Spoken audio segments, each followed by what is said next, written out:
It's a Friday afternoon, Kyoko, and you're sitting in your room with your head beside the window. It's hot.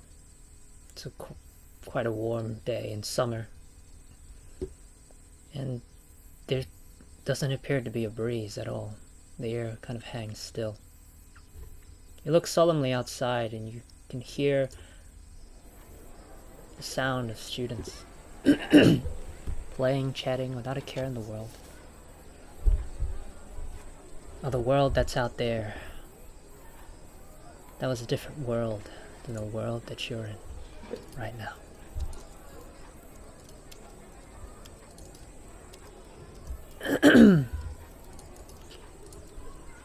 Wait. Kyoko, you're kind of working on a project right now. Sitting quietly beside your desk. Hello? Hello? Surrounded by books, binders, things that many people before you have recorded and things that you have written in yourselves. It was the student council room. Not by far the fanciest room in the school, but one where you had shared a fair share of your memories. And it seems like school itself is gonna close soon. You're kind of working on something, Kyoko. What are you thinking through? What are you working on, perhaps? What time of year is it? Is it like near the end? Yeah, it's almost graduation. School. Yeah, it's almost graduation. Is that where? What about this cultural festival? Has that already been or what? It's already gone. It's the third year, nearing the Alright, end. what am I working on then? I'll be working on the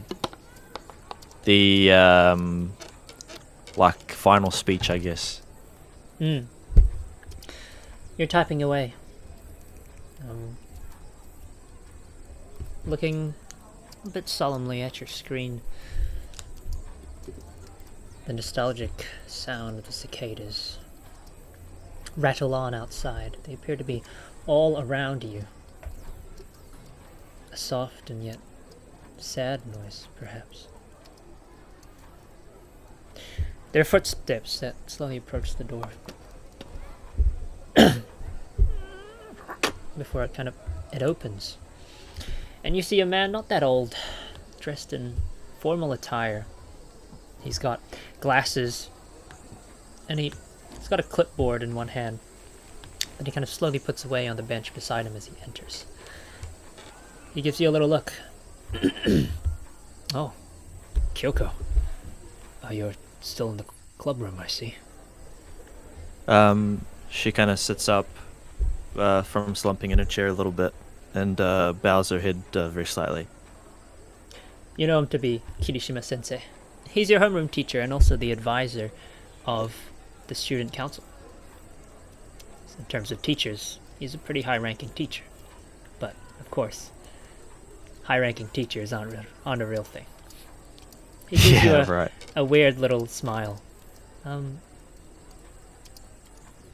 Appears to try to be able... Well, he appears to want to communicate to you about something, but can't really manage to find the words for it. Eventually he says, why are you still working in here? I mean, aren't you gonna go outside and play with your friends? She kind of stares at him for a moment, or almost like through him, kind of like she's not looking at him in particular. Oh, I've got a lot of work to do, you know, with the speech and all. Oh, yeah. He kind of smiles at you. But surely you don't have to, that's like a week from now. And he stops himself as he kind of looks to the side, trying to think about something or remember something about you before he stops what he's saying. Ah, yeah. Right. She kind of tilts her head a little bit. Is there something wrong? No, it's, no. I'm just... He gives you a nod, and he passes you a piece of paper. I'm just here to give you your grade on your last exam. He puts it down quite gently on the table. As your eyes skim over it, you see an A+ circled in red ink. And beside it you see the numbers 100 and a slash and another 100. I mean, your performance this year has been amazing, Kyoko. Like all the other years. She has it in her hand, and the paper kind of like flops away from her. The grade kind of out of her sight. She just puts the paper down. Yeah.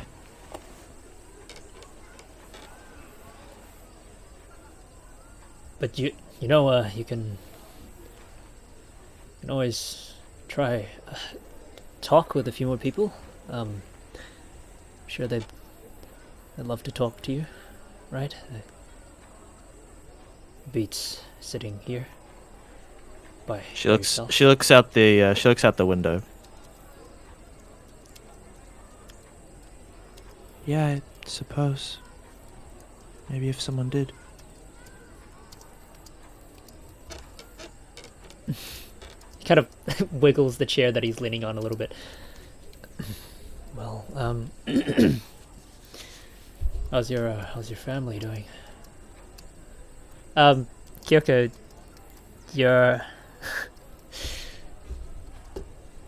as you reflect on your family. Wait, no shots. They're dead already. Your dad passed away last year. And your mother and your sister. Well, your mother divorced your father some time ago, and they took your sister with them. So. Oh, so I live alone? Now you do, yeah. You lived with your dad, but your dad's passed away now. And I don't have contact with my mother or sister. Well, I have a brother, by the way. Oh, you have a brother as well. Yeah, okay, so she has taken a brother and your sister. Oh, what the heck, man? Yeah. What? That's so tragic. Okay, bro. Okay, never mind. She's taking your brother. Okay, ignore that. Sure. Yeah, she's taking your brother. So I live with my sister. No. Okay, if you have a brother, then sure, you have a brother. Ignore the sister part. So. Oh, okay.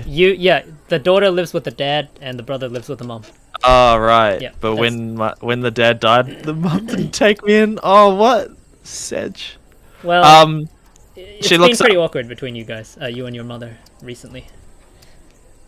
She kind of looks up. Oh, her eyes kind of look elsewhere, not really wanting to answer the question. He quickly adjusts. Oh, sorry. I was just trying to make conversation. I knew that. I just forgot.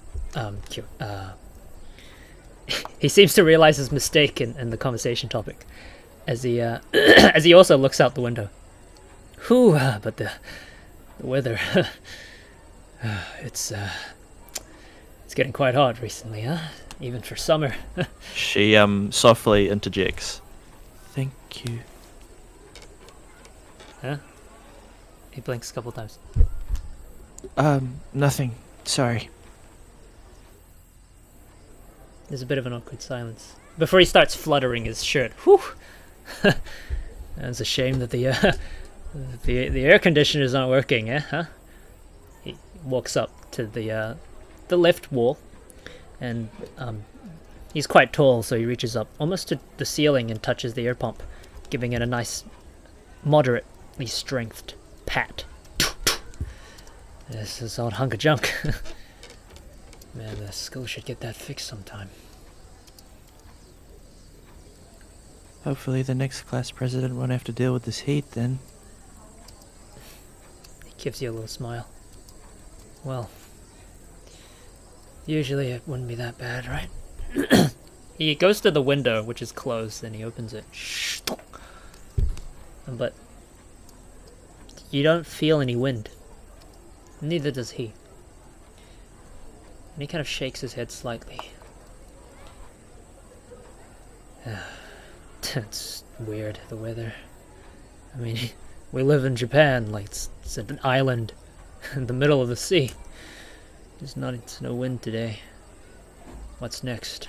I'm gonna win the Powerball. Gives you a little laugh, a smile as he attempts to make a joke. Yeah, she just exhales through her nose.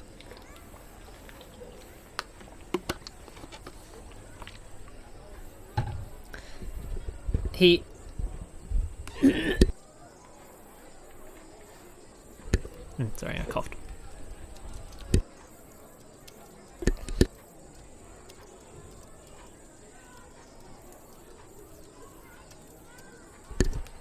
He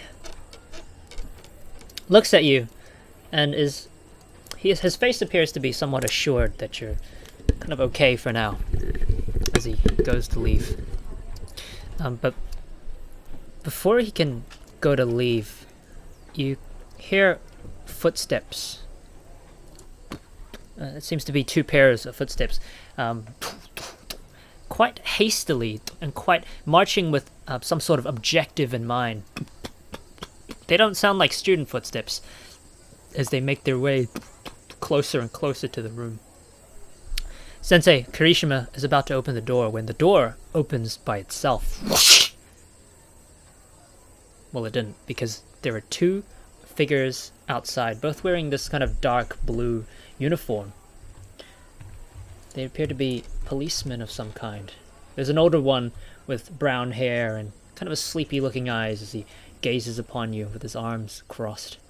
And there appears to be a slightly younger woman who's has this vigilant expression on her face, like she's ready to tackle any sort of injustice. Mr. Kirishima is kind of taken aback as he takes a small step backwards. The older policeman Kyoko stands. Kind of leans inwards, his head almost touching the door frame, the top of the door. He briefly shows his police ID just to make sure everyone knows that he isn't someone of authority before he flicks it away and tucks it in his pocket. I'm looking for Kyoko Mikamei. Mikamei Kyoko. She steps away from the desk. That would be me.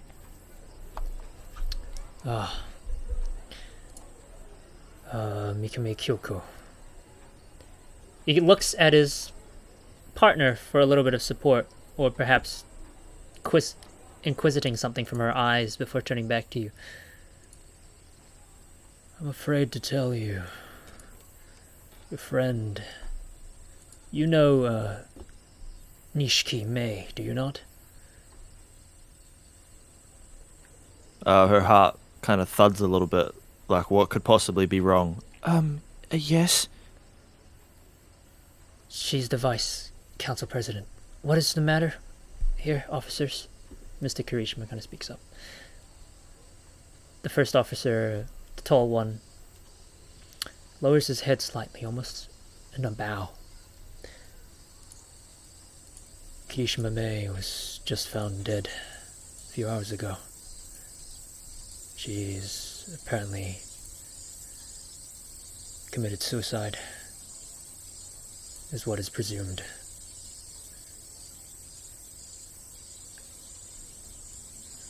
Kyoko's stomach kind of drops as the room around her, well, to her, kind of gets a lot bigger as these people sort of like separate from her in her mind, like she's alone. She's just in shock. We've been tasked to ask around some of her important acquaintances. You've popped up on the list as one of them. Having served with her in the student council for 3 years, I believe that's what the principal told us. Do you happen to know anything about her death? Any trauma she might be facing, anything that she was going through?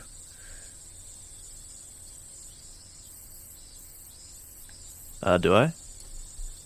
You have a brief flicker in your mind of Nishiki yesterday as she's standing beside the window. It's open, the air is blowing, the wind is blowing her hair. You hear flickers, remembering fragments of what happened yesterday as she hear her voice and sort of this pain and anguish and shrill tension. Why would you?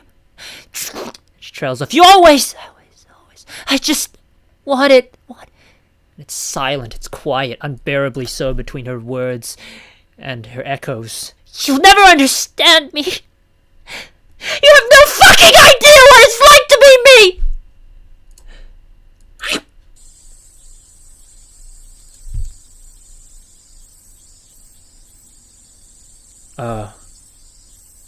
These words ring in your head as the policeman walk a bit closer to you. Miss Mikamei, do you know anything? Yeah, she's just like, her eyes are a little bit dulled.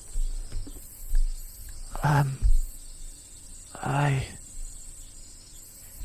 Kirishima stands in front of it. That's... she's... Can't you see she's going through a lot right now? Maybe you can come back later and... or I could perhaps help you in your investigation. The policeman crosses his arms. No, I'm here to question the girl. Mikamei, Miss Mikamei, if there's anything that could possibly help us identify if this was a murder or suicide, or any sort of evidence whatsoever, we'd like you to speak up.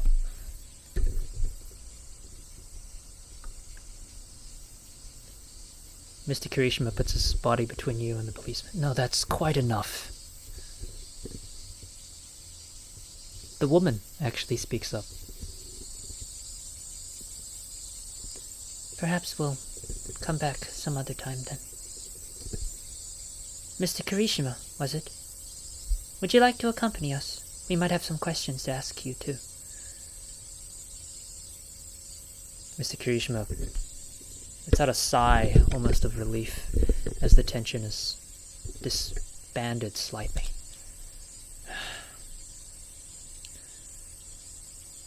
Yes, that'd be fine with me. Good. Oh, tragic. He gives you a brief backwards glance, Kyoko, to see if how you're looking. What are you looking like? Just dead inside. Like, what?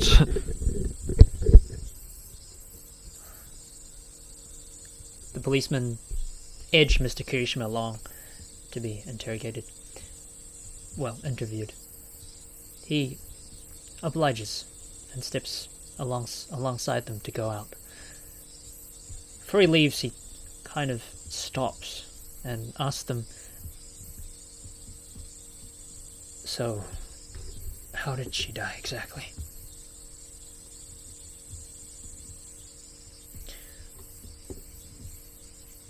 The policeman pauses before answering him.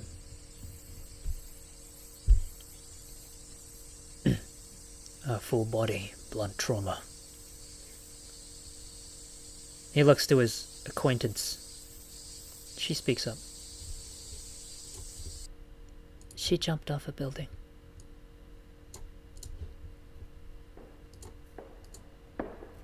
Woof.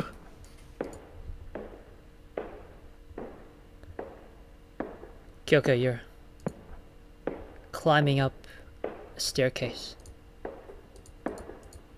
It's a long spiral staircase. You can barely see the top. And you've been stepping a long time, round and round, up and up. There's people all around you. They appear to be talking with each other. Some of them appear to be laughing. Some of them appear to be chatting with one another. You pass many people as they're coming down, or some are standing still. You pass a few people as they're also walking up, but you quickly overtake them. You take a brief glance just outside the windows. You don't see a sky, you don't see the land below, it's just light. A kind of fatal and blinding light. So you readjust your eyes, you focus on the staircase to climb, one step at a time. Up, and up, and up, and up.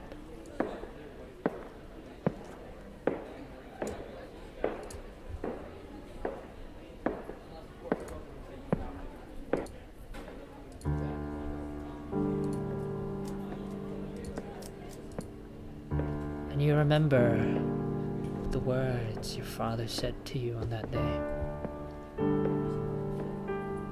When you were so young. Your father was gazing outside the window, perhaps before you came into the room seeking some sort of assistance, or perhaps just merely wanted to see his face. He turns to you, his face serious. But it grows warm as he sees you. He tries to put on a smile as he kind of kneels down. You think something might have happened.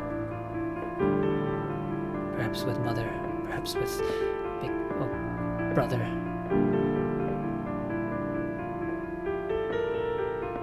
He gently puts his hands on your shoulders before putting them back in his pocket and taking two objects out. One appears to be a scroll endowed with this beautiful red ribbon,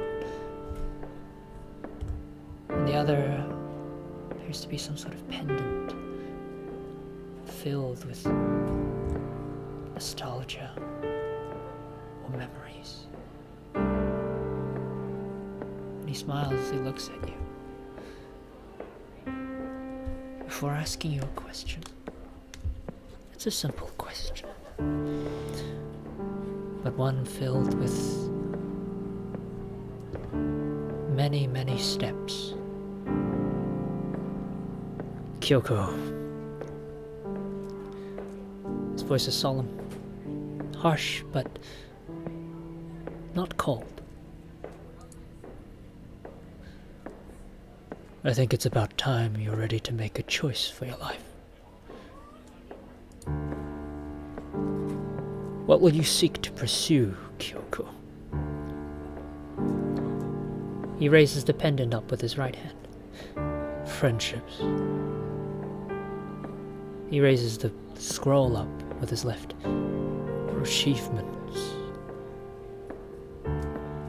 And he holds them out, seeking for you to take one or the other. What do you do?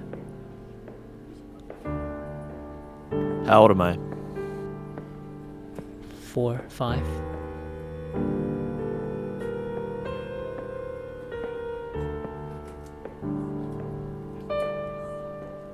Her hand kind of covered in the sleeve of her long sleeve reaches out kind of silently. Why do I have to choose between the two of them?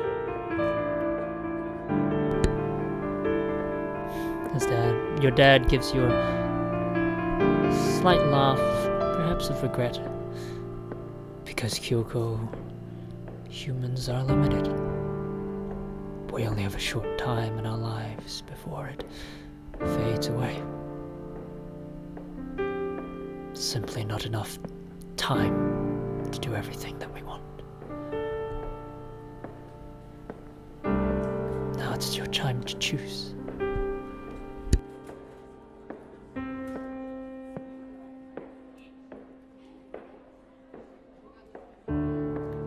She gingerly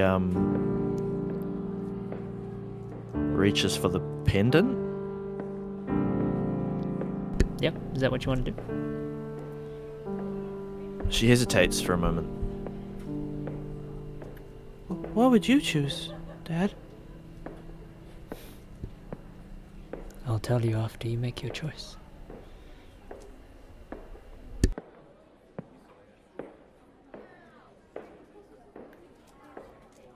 She kind of doesn't almost lunge, but just reaches for the pendant. And you grab it in your hand. And it's warm. It's warm from being held by your father.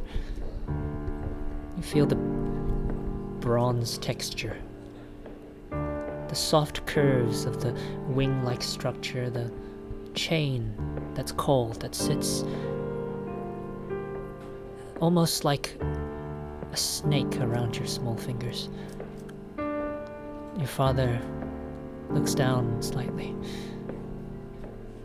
He gives a slight sigh before looking back up at you, and yes, he wears this solemn smile on his face. That's the wrong choice, Kyoko. As he gently takes the pendant back from your hand. Friends come and go. You can make them at any stage in your life. What's more important? And as he retracts the hand with a pendant, he extends the hand with a scroll to you. Is climbing to the top. So, do you want to make your choice again? Yeah, she looks in awe, or almost like she's soaking in this parental activity. She nods. Okay. I understand. And she reaches for the scroll confidently this time, instead of kind of like for the pendant from before. Your father gives you a bright smile, still with a twinge of sadness, as he extends his hand and pets your head, stroking you with warmth. Good choice. You know, once upon a time, Kyoko, Daddy and Mommy weren't very rich. We were stuck in a mine where we could barely see a ray of light. He turns and looks outside the window where the light is shining brightly on this afternoon. But we climbed out. His hand slightly tightens his grip on your shoulder. And I know you can climb higher still, Kyoko. Climb to the top. He gives you a little shake. And don't let anything get in your way.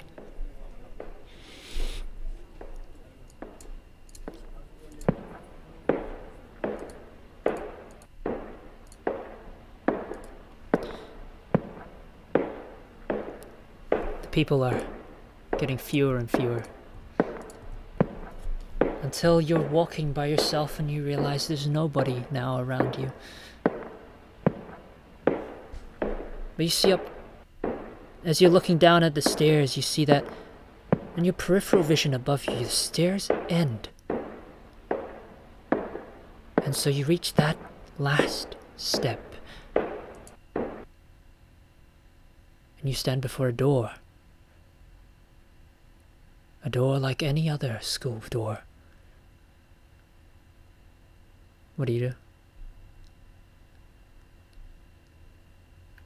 I look at my feet beneath me, like that are on the last step. Well, on the top step, I guess. No longer climbing.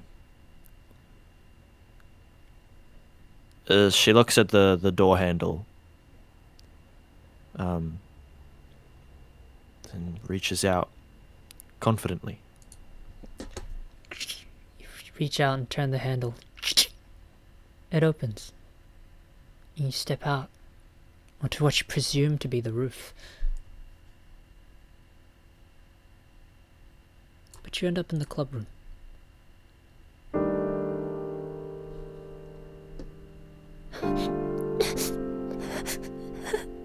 You hear a faint sound of crying coming from the desk, below the desk of the window.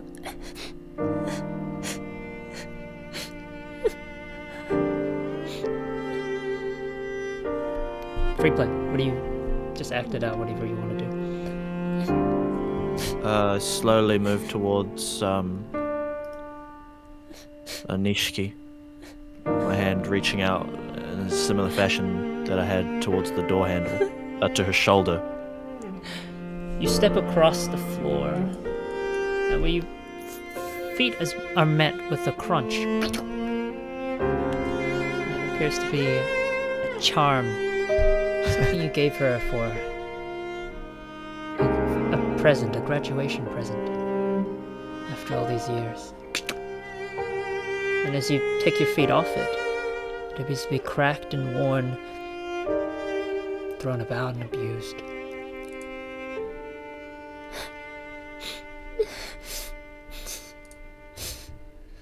She doesn't seem to respond to you, to any of this. I bend down and pick up the charm.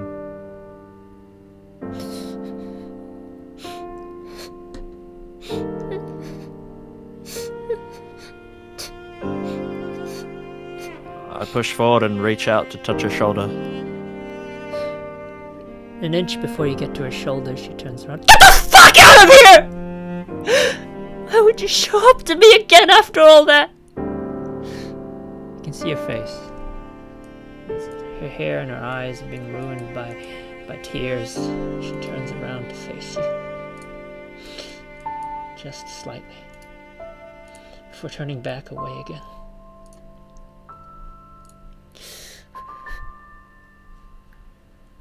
I grip the charm tightly in my fist.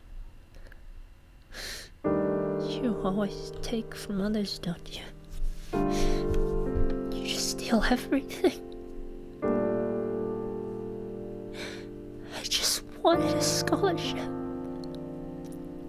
Just wanted to be able to go to a university because my parents are so poor. Don't you already have offers from Harvard and Oxford? And Tokyo? Why did you need another one? Why did you feel the need to accept the Kyoto scholarship? She grimaces, perhaps at her own weakness, perhaps at the glaring strength of a monster standing merely inches away from her. She starts to cry. It's an unbearable sort of wail.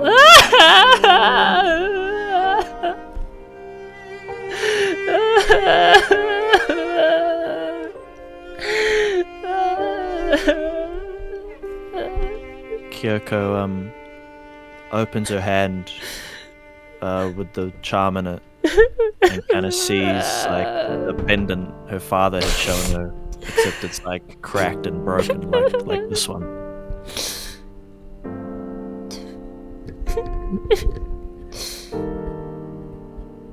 She shows it. No.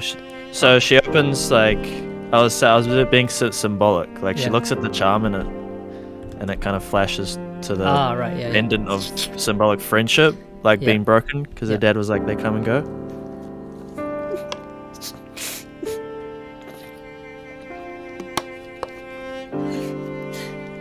And then you hear some whimpers out of her crying. You stole everything from me. A student council position. Any hope of me getting a scholarship.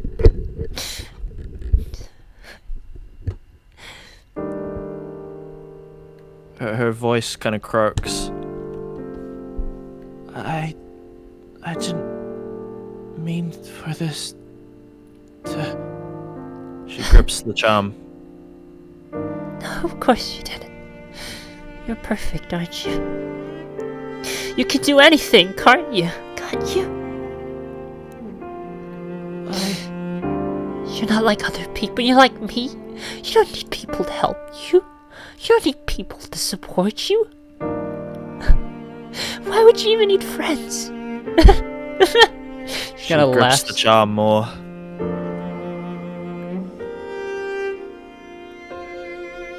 No, it's not it at all. She stands up. I never should have met you.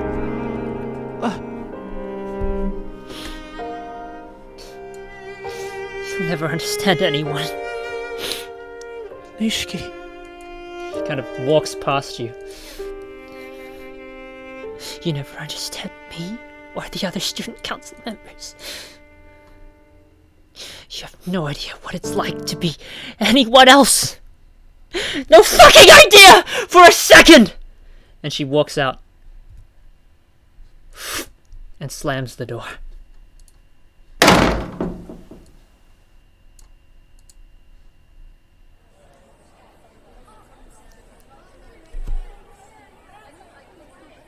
Oh, oof.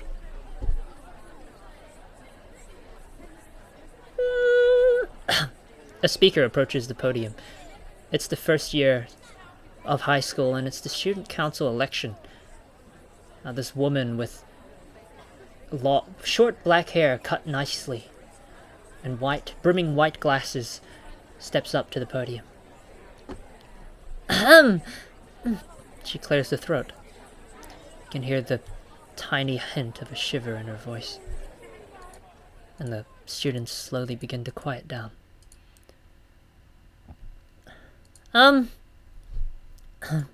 She opens up her notes and gives it a quick skim with her eyes.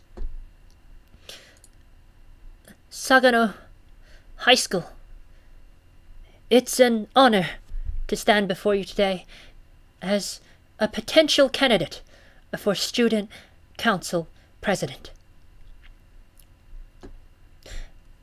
My name is Sagano Mikamei, and I would like to vow that if I became president, this school will be... And she carries on, and her voice echoes in the background.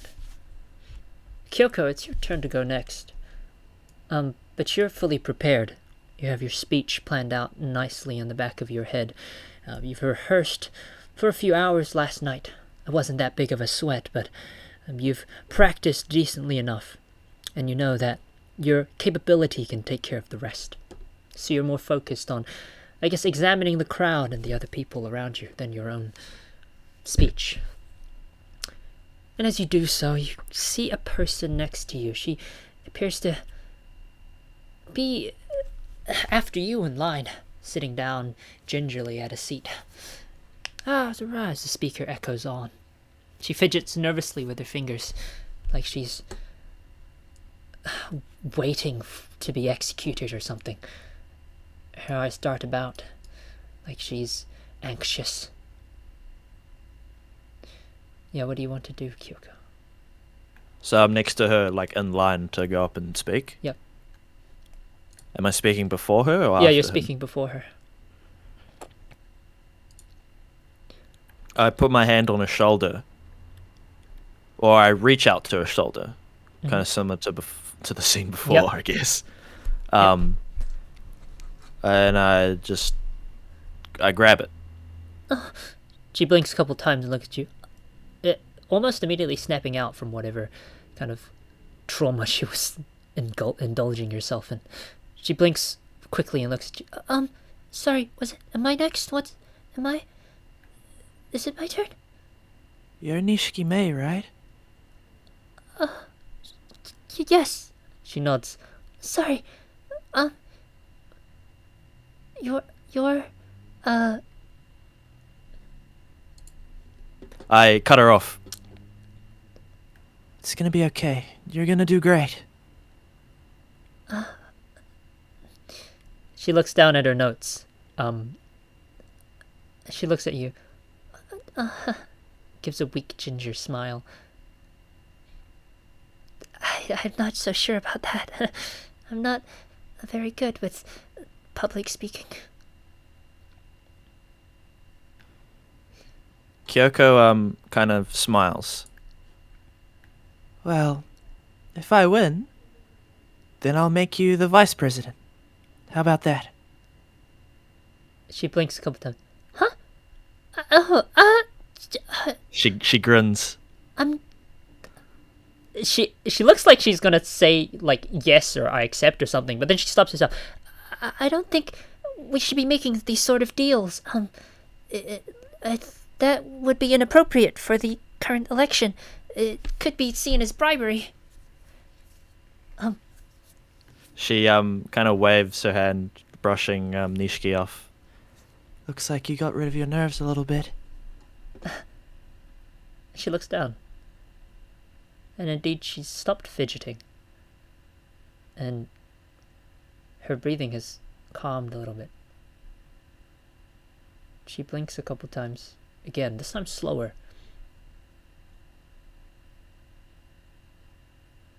She looks at you. This is so sad, by the way.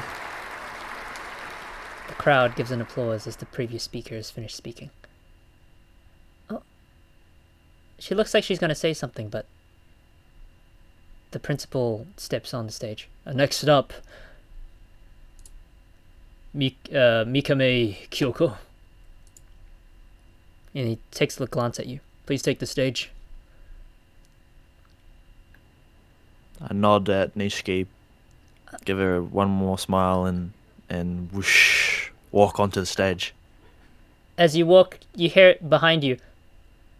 And if I win, I'll make you my vice president. I turn around, give her the thumbs up. And you can see that the girl who was once nervous is wearing a kind of a smile with an angry looking expression, like a determined looking expression. And you take the stage.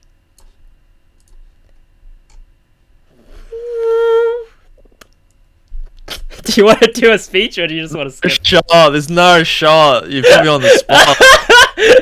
Okay. I make the crowd laugh is what I do with my charisma. I make the crowd like me, you know? I kill it. It's absolutely dead. The crowd, 10 out of 10. Even the principal starts bawling his eyes out. That was the most beautiful speech I've ever heard in my life. I wish my son would marry you. Oh, man.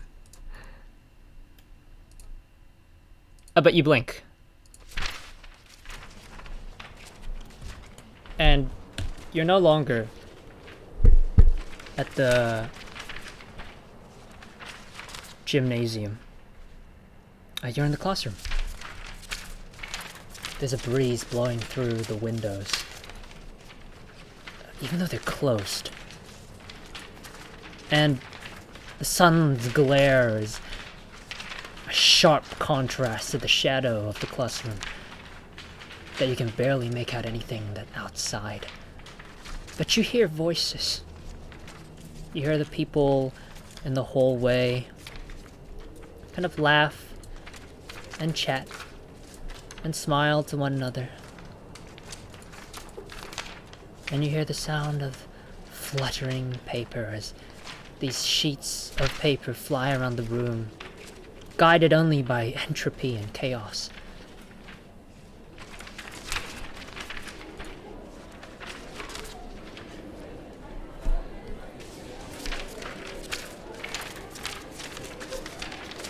What do you do?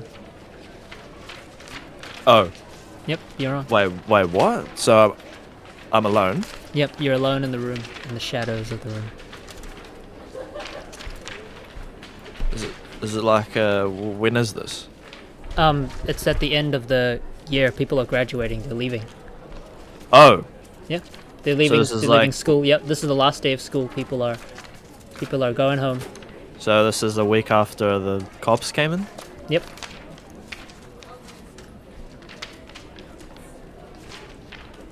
I pull out the messed up bongo cat charm. Yep, it's in your pocket. You pull it out. It's still as messed up as it was back in that day. And before I know it, there are like teardrops falling on it. As the academic papers around her just uselessly, that don't matter right now.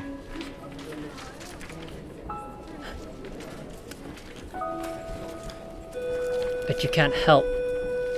The school bell goes off. Even though everyone's probably out of their classrooms by now.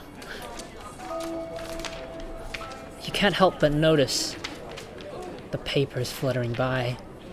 A+, 100 out of 100. A+, 100 out of 100. Kyoko Mikamei. A+, maths, 100 out of 100. Mikamei Kyoko. Biological and human studies. Kyoko Mikamei, 100 out of 100. She starts kind of breathing a bit heavily. Literacy. Kyoko Mikamei, 100 out of 100. She begins to sweat a little bit. Biology. Kyoko Mikamei, 100 out of 100. Foreign language studies. She snatches that paper out of the air and kind of crunches it up. As her shoulders begin to tense up, as she stands up, pushing the desk away slightly. You stand up. Pointless. All of this. Why?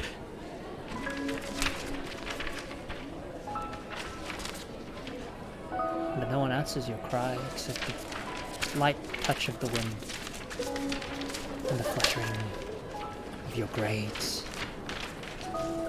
Perfect.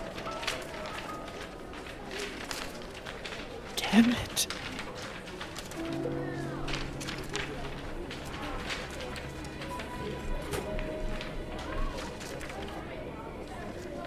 Her hand kind of scrapes against the desk.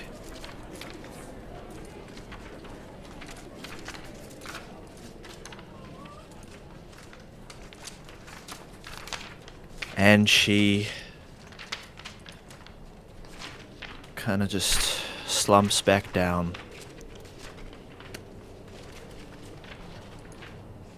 Slump in your chair.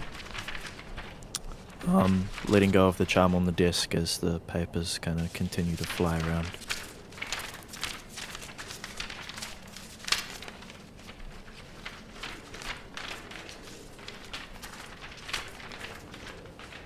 Climb to the top. Right there. You hear a smile. That's right.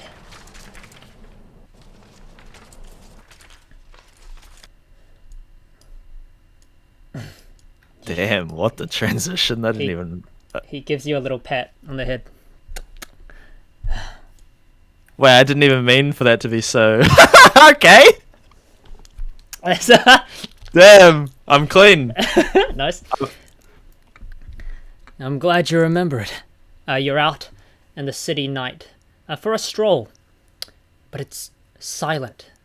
The cars, they drive past you with their lights. And people talk and mumble. You can see their mouths move. You can see the wind pick up and the leaves kind of brush to and fro, but you can't hear anything. Except your dad's voice as he grabs you and puts you behind, on his shoulders, like a piggyback. Except the shoulder, piggy shoulder, whatever that is. And he tilts you backwards slightly until he makes your gaze look up at the tall skyscraper out of view. The stars reflect in her eyes. The light of the city, because the stars are covered in clouds.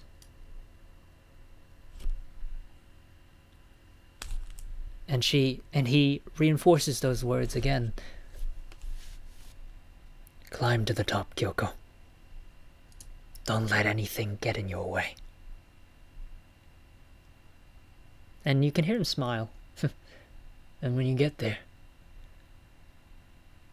why don't you tell me what it's like?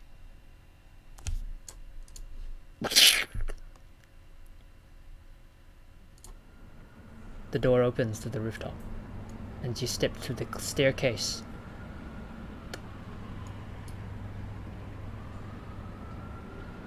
There's not even a breeze that greets you. Today is hot, and there is no breeze. Not even a glimmer of wind. You can hear the city below.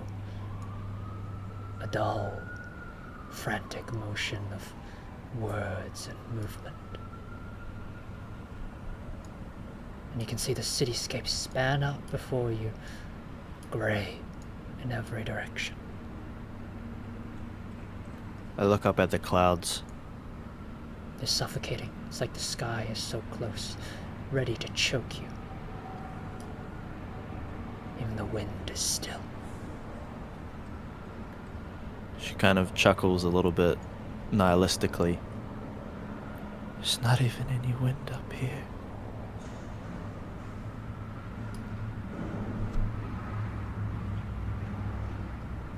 It's all you from now on. What building is this? School building. Well, old school building.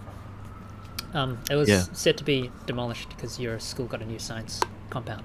You're in the old one. There hasn't been much, it's still active, but at the end of the year they're going to tear it down or repurpose it. Either way, security here is not very tight, and as you can see, the roof is completely open.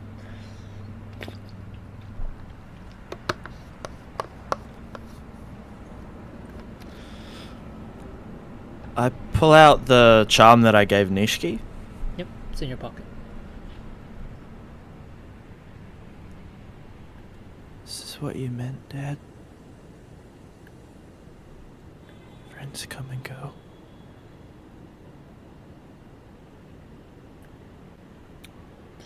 You reflect. You reflect, and there's a pang. There's a pang of regret that hits you. Maybe you didn't make the right choice. Maybe he was wrong. I walk to the edge and kind of stand up on the barrier, closing my eyes, trying to feel wind, but there's none, right? No, nothing. And as you close your eyes, you see your father. See your father's photo.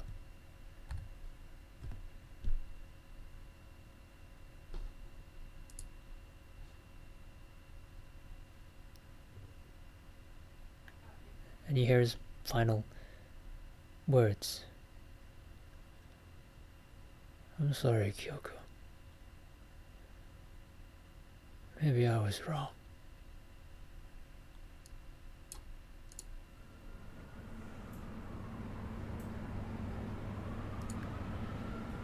I open them. It's not that cool up here. It's not like I thought it would be.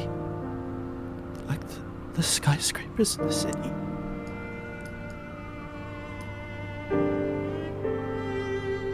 I wonder if this is what Nishiki would have seen. She kind of looks at the charm, gripping it.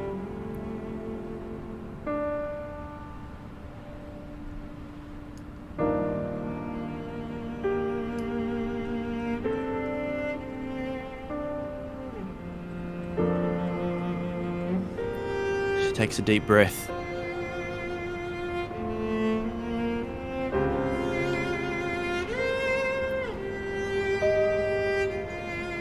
No friends. And I guess the achievements. I didn't even get what I wanted.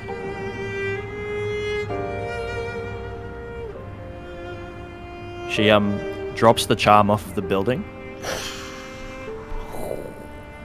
It disappears into the streets below.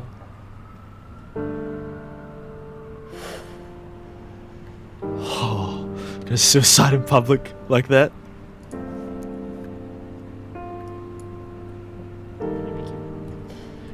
Yep, she closes her eyes and spreads her arms out. I'll finally feel the wind at least. I'll be seeing you soon, guys. She hesitates for just a few moments. Maybe someone or something would suddenly rush to the top of the building. Stop her. But there's no one. It's just not how reality works. And she just lets the air rush to her. I want you to make a charisma check. Okay. Well, using this. Yeah, using your sheet. You can't jump off. Oh, would that not be wisdom? Okay, wisdom then, sorry. Oh. I mean, charisma's fine, yeah, right. Okay, sure. You can't jump off. Your feet are stuck in place by fear. Not fear. Regret? Not regret. Something. Your body's unwilling to move as you lean forwards. You're scared.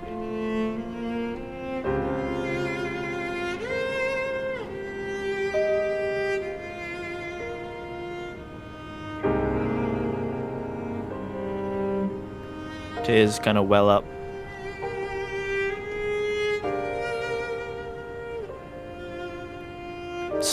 Still can't get what she wants.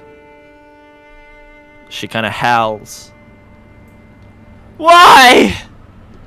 Shouting out to the world. An ambulance wail answers her back.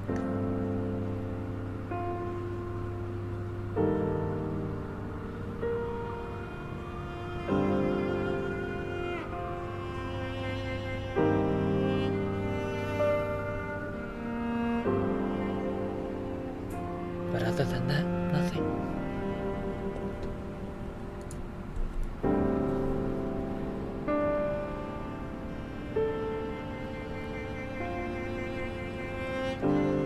Okay, I'm kind of lost as to what I'm supposed to do now. Just give you a bit of silence. You're alone on the roof. No, I mean, I know. You're lonely. The view is pointless. You can't move forwards, and yet you've decided not to go back, stuck in place. Empty, hollowed, lost.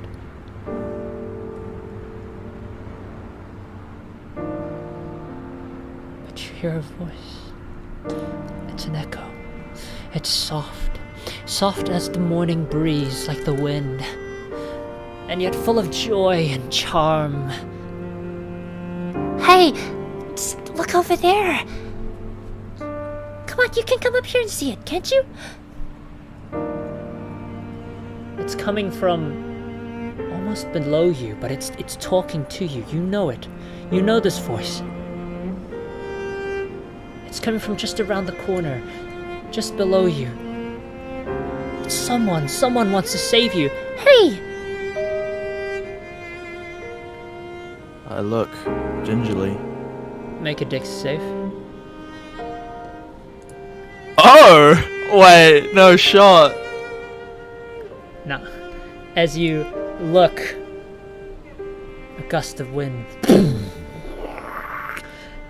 starts,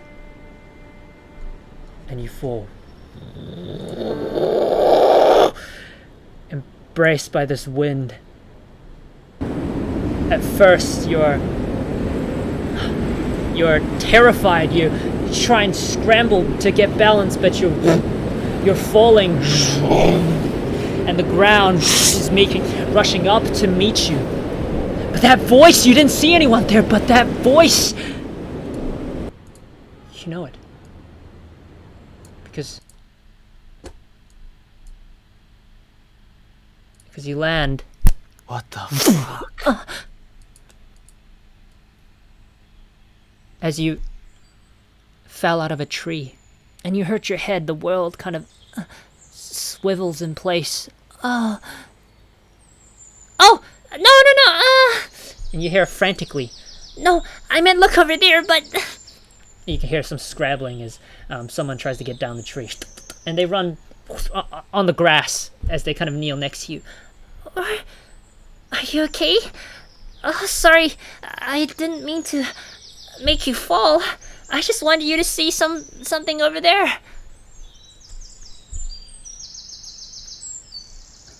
I hit my head? Yeah, you hit your head. You just fell off a tree, and the world is kind of spinning right now, and it really hurts. You're like 4. Oh man. I grabbed my head. It looks around. No, don't get up. And you can see a blotch of red kind of cover the left side of your eye, as if some blood is coming out. He kind of waves, "Hey, come over here!" It's to someone in the distance, but you can't really see them because they're behind you. As in, like, they're the direction on the top of your head, which you can't pivot around to see. Oh, no, don't move. You feel their hands on your face. It's so gentle and warm. And you remember the voice, of course you do. Because at the age of 4, you made a friend. A really good friend. But you can't seem to remember who they are. Their face, at least. Oh, I know. He kind of blows gently on your forehead. Oh, yeah, they kind of blow gently on your forehead. What am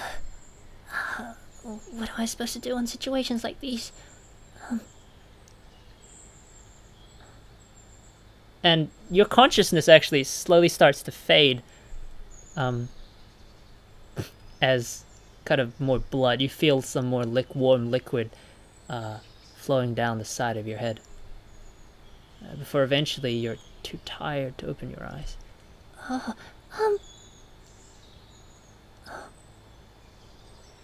And this hesitant friend who's holding you warmly in his cradle starts to open his mouth to sing.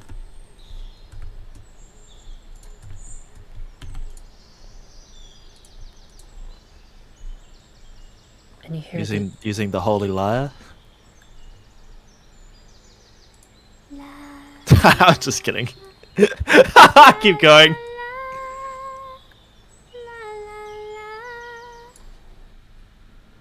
Oh, whoops.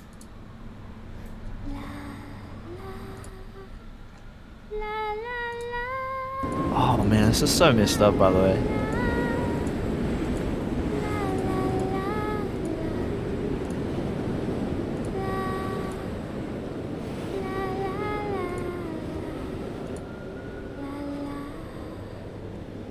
And you hear this lullaby as you fall off the side of the building. Just like on that day. And when you heard it, maybe you were a little afraid, but then your fears disappeared. And you closed your eyes. And as you listened to their voice, you knew that they were never gonna let you go. And that you were safe. They were the only friend that you ever had.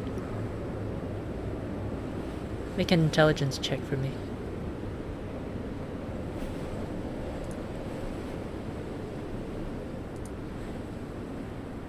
You still can't remember their name.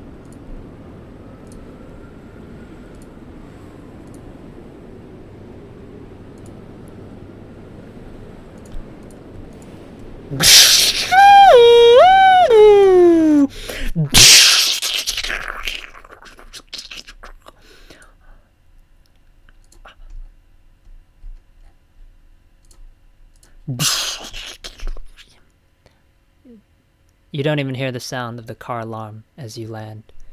The blood splatters across the streets and your vision dissipates almost immediately into darkness.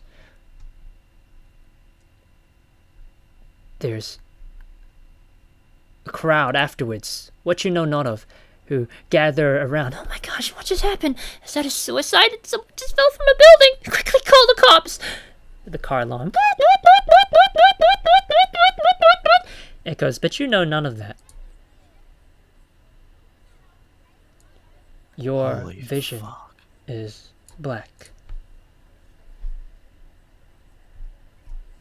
Your vision is... Okay, good. Holy moly. Your vision is black.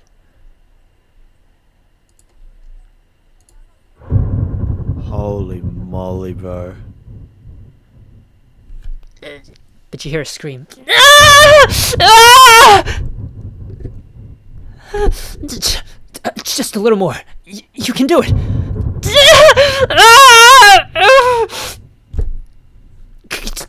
It's almost out.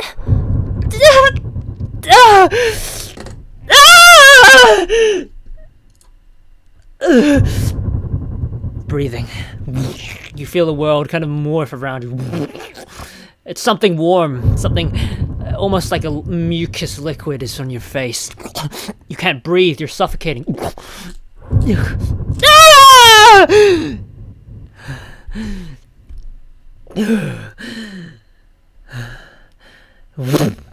But there's a light. Immediately the world... It's almost like the lights of the world had turned on. You feel a presence beside you as you emerge from a dark and long cave, or from a dark and endless slumber. You hear the exasperated breathing of someone close to you as your eyes adjust to the surrounding. And before you even know it, you hear a cry of something in the distance. Someone, a shrill one.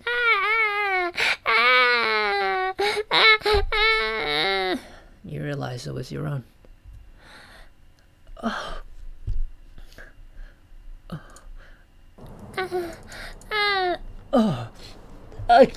Quickly, give me the towels. The towels, right? The towels.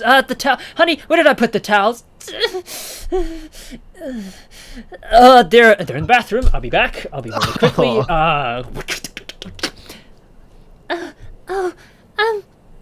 They're there. It's okay. Shh. Everything is gonna be fine. It's the maid that's speaking, and you feel an embrace from her arms as she kind of lifts you up into the air. You're still crying, but you're not really in control of that, as some tears start to fall down your eyes. Here you go. As she passes you to your mother, who's lying in bed, sweat droplets kind of mixed in with some blood that are on the sheets, and she's laying back, faintly breathing. It's a girl. And the maid nods excitedly. See? I thank you. Oh, here you go. As she passes you finally. You feel the warm embrace of your mother as she gingerly touches your naked body almost with her hands and wraps you lovingly in a cloth, a small cloak. The father rushes, but the towels, I have them. Do you want them? Yes, thank you. He passes them to the maid as she starts covering you with much more fabric than just a flimsy sheet. Oh man. She kind of brushes your hair. Your mother brushes your non-existent hair because babies don't have hair. You're right. As she strokes you with the back of her hair, your father moves closer. Oh, honey, she's alive. I mean, she's beautiful. As he kind of smiles. Oh man, this guy. You see the maid kind of smile gingerly as she is a little bit disappointed at the husband's lack of sensitivity. But he steps forwards nonetheless.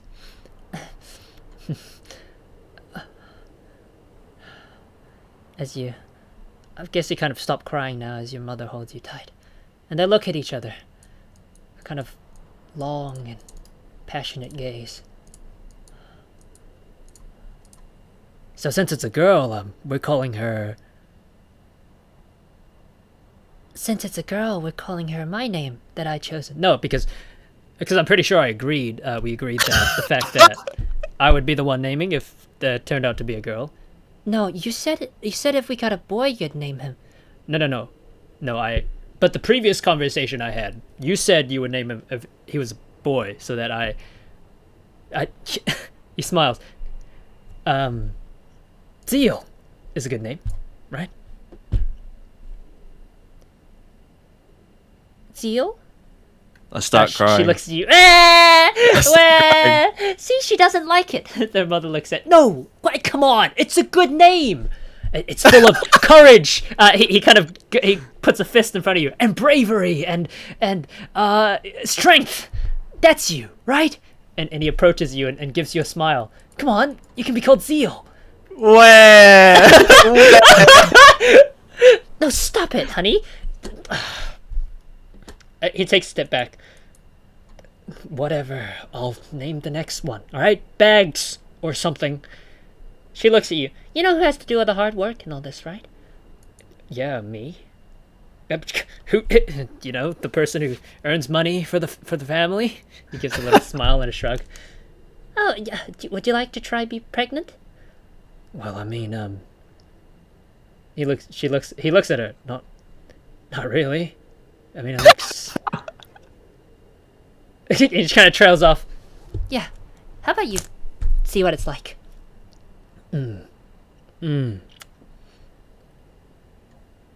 Well, he tilts his head.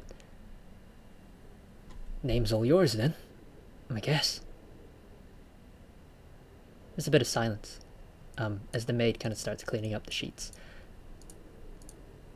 Your father kind of whistles a bit. Well, you don't have anything? Zeal it is. But your mother looks outside the window. And you hear the faint chirping of birds to signal the arrival of morning.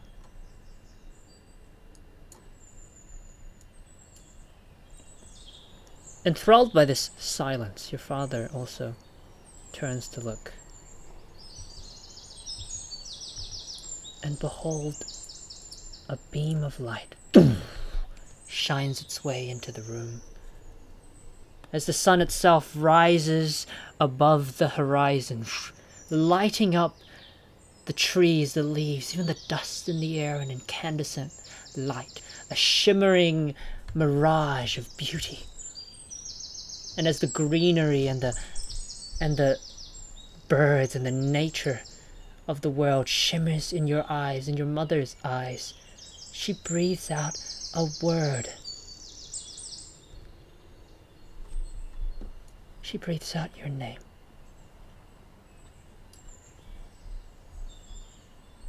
We'll call her Dawn.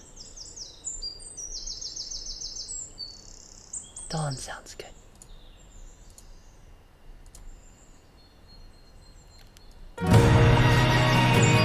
Oh, Pog.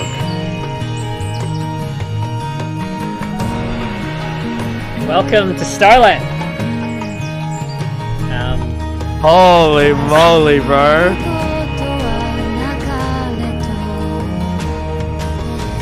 Yeah, I grab onto Daddy-O's, was he close to me now? Huh? Yeah. Yeah, I grab onto his finger. He smiles at you. You know what? Done it is. And he smiles at you. You know you like that, don't you? Oh, wait, nah. Yes, you do. Yeah, I'm happy. Dawn, you're brought up in this kind of family. It's your mother and your father and a housemaid who doesn't appear to be too old. You live together in kind of a semi-rich estate. Rich but not too rich. Kind of a middle of the pack, maybe slightly higher end of the pack's estate, a building. And the young years of your life, it's a beautiful world, filled with nature and beauty. It looks completely different from the dull, grey-like city structure you once knew in Japan. Even the historic instruments of the kitchen, things that you've never seen and used before, they fascinate you. Though it looks old, and the technology is not like modern day. As you slowly mature, you're still fascinated. You spend your time being homeschooled slightly around the house. Your mother teaches you the language of the world, which you as a baby quickly adapt to and learn. She teaches you on some basic science, primitive, of course, to the things that you once knew. And your memories, they slowly start to not fade away, but they start to take the form of a dream. Instead of something that was directly pinned you down for who you are, there's something like it could have been. You sit around in the gardens to play, and you don't really have many connections at the point where you're 5. Your parents, they go out, they come back. Your mother usually stays with you in all these days. But the world itself, the fascination of it all, is enough to grab your attention for the first 5 years of your life. You wander around the house, and you come across a study. You see it's filled with art. You realize that your father was a painter, an artist. As you have these paintings, which you would grade like a B, I guess, a B-. They're not the best. But you see that he's put a lot of effort into it. A lot of time spent here. He always loved to look at him while he paints. Fascinated by it. And your mother and you wander around the kitchen sometimes. She loves to show you the way that the instruments work as you live out this new life together.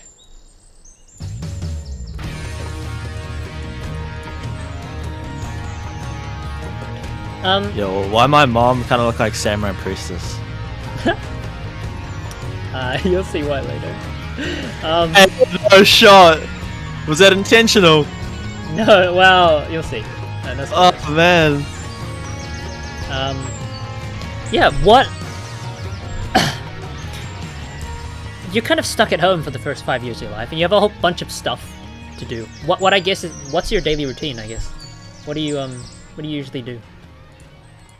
Have you developed any hobbies as of Read. Read? You love reading, yeah. World history. World history.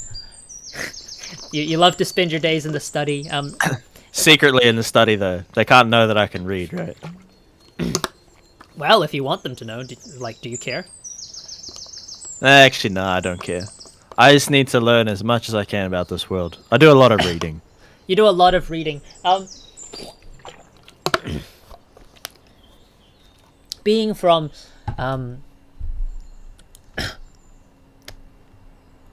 words. Okay, anyway. Sorry, I'll go to the toilet. I'll be back soon. Okay.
Okay. Make an intelligence check. -5. With my Oh yeah, sure. Kyoko Your sheet. Yep. I'll reveal that to you now. Yeah.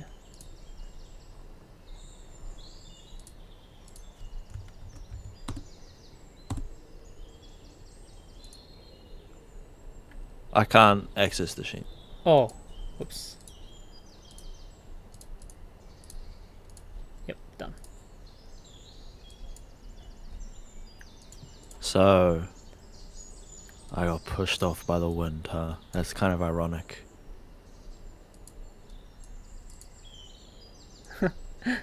The writing. Yeah, it's so pog. Intelligence? Yep.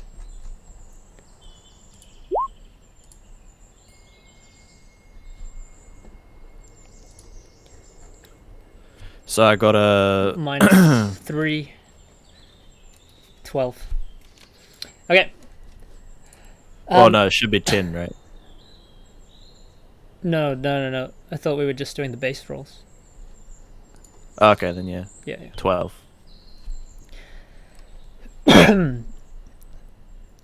You. Oh, whoops. Let me just move all of this. Hello. To my old life.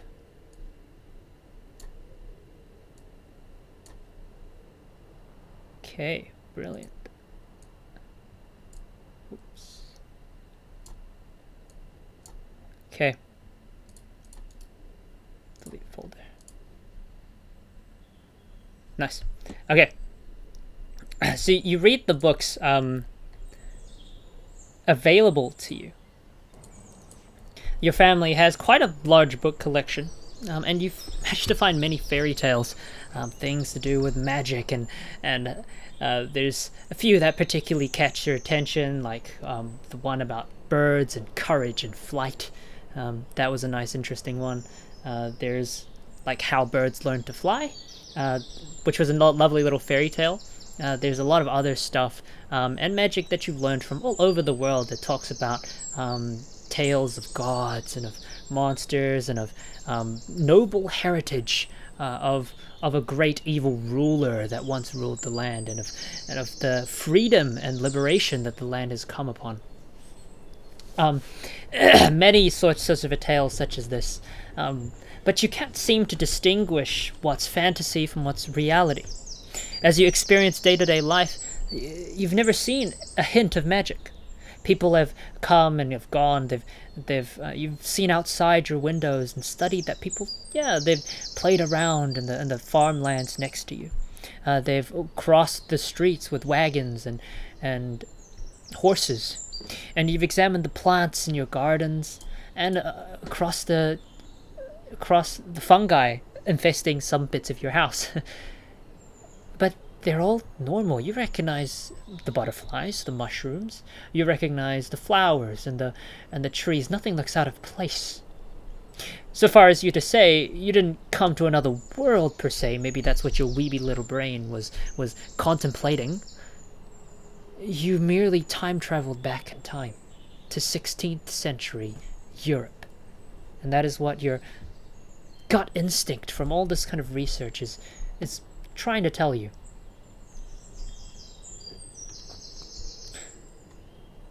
Is that dissatisfying to you as you kind of approach this decision?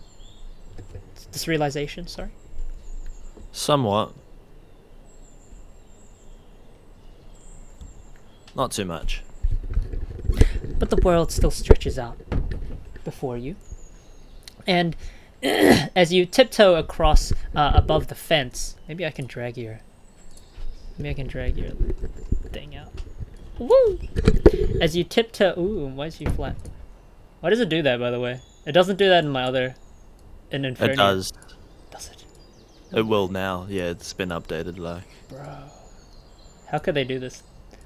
Because it's this for token size is 70/70. Bruh. Because no one does Roll20 like this, by the way. Bruh. Where are your legs? Anyway, as you I'm a pot plant. Yeah, true. As you look take gazes over the fence, you can see the wonderful world beyond. But you always remember your mother and father say, well, your father say at least, and your mother, no, dear. We'll let you go outside once you turn 5. It's kind of a dangerous world out there. There's a lot of bad people, and we wouldn't want you to get hurt. You're very important to us. And you hear him say that as he kind of pats you on the head. So please, once you're 5 years old, maybe you can go on your first adventure. As he smiles at you, as you rest together with him in the garden. Do you say anything? You're like 4.5, I guess. I look out to the world out there. Rolling hills and... Yeah? It's rolling hills and sunlight, beautiful sunlight shines across the horizon.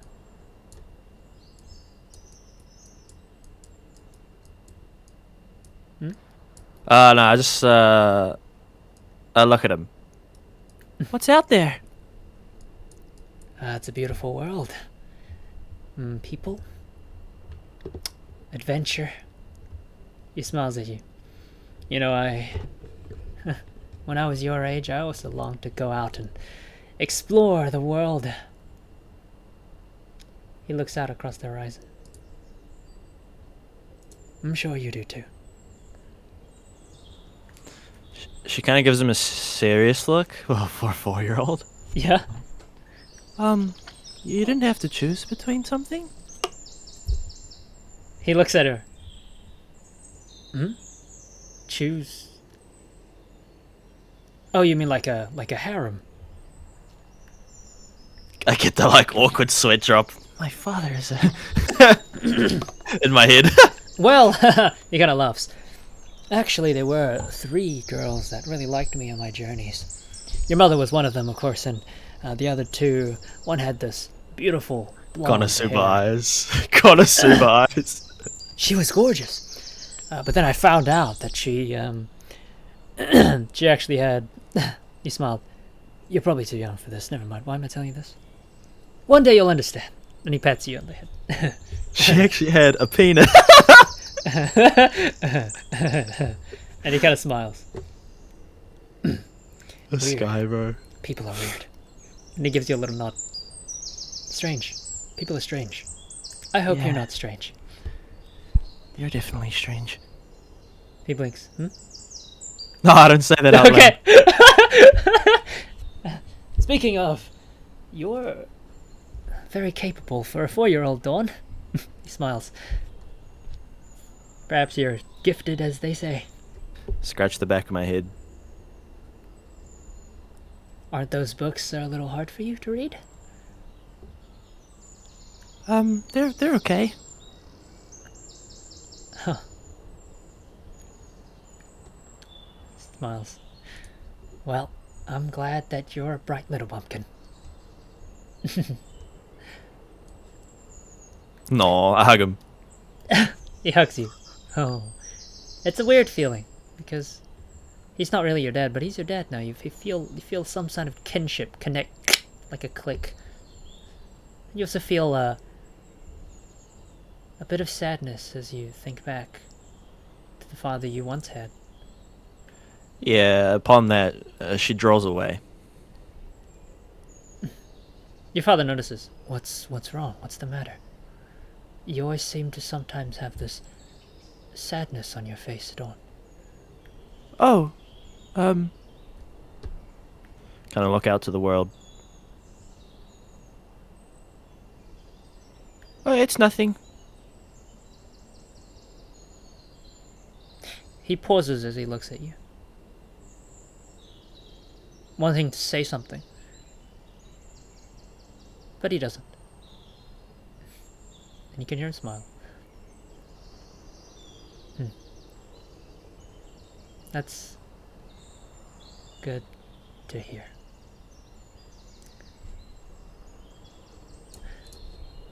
And the days pass. The days pass quite quickly. Oh, let's see. The days pass quite quickly. Before you know it, you're 3, 4, 5. And your parents and Freya, your maid, throws you a happy birthday. Happy birthday! Yeah! Applause.mp3. As you No way. as your fifth birthday has just come, and you've helped your parents and Freya bake a beautiful cake, and you sit around with your family members around the dining table as you eat. Your mother, who you know to be Leah. Oh, please tell me I have. Hello, darkness, my old friend. I didn't make character sheets for your parents. What the heck? Okay. Anyway, your mother, who you know to be Leah, who actually comes from a different country. You suspected that much, and she's definitely not a pure blood of this 16th century Europe that you know. Maybe she came from overseas somewhere. Your father definitely is 16th century Europe, maybe of Germanic descent, as you can hear you can see his facial features. They do resemble that somewhat, just based off knowledge in your previous life. Congratulations. Yeah. Yay! Freya kind of pops a kind of a weird wooden contraption that makes a noise. Almost like a bell, like a pool bell. Whoo! You're 5 now. Isn't that great? And your mother smiles at you. Our little Dawn is 5 years old. I guess this is plenty to celebrate. Well, Dawn, do you have anything to say? She just kind of looks at the three. She just kind of nods with her hands and fists like in her lap. Thank you.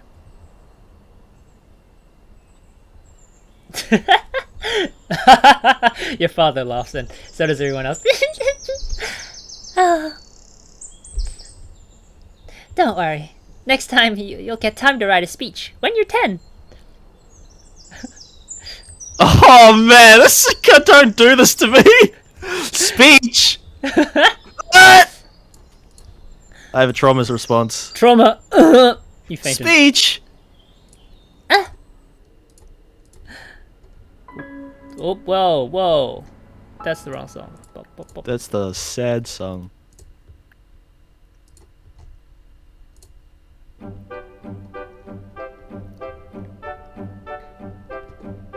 You're outside. It's just the day after your birthday.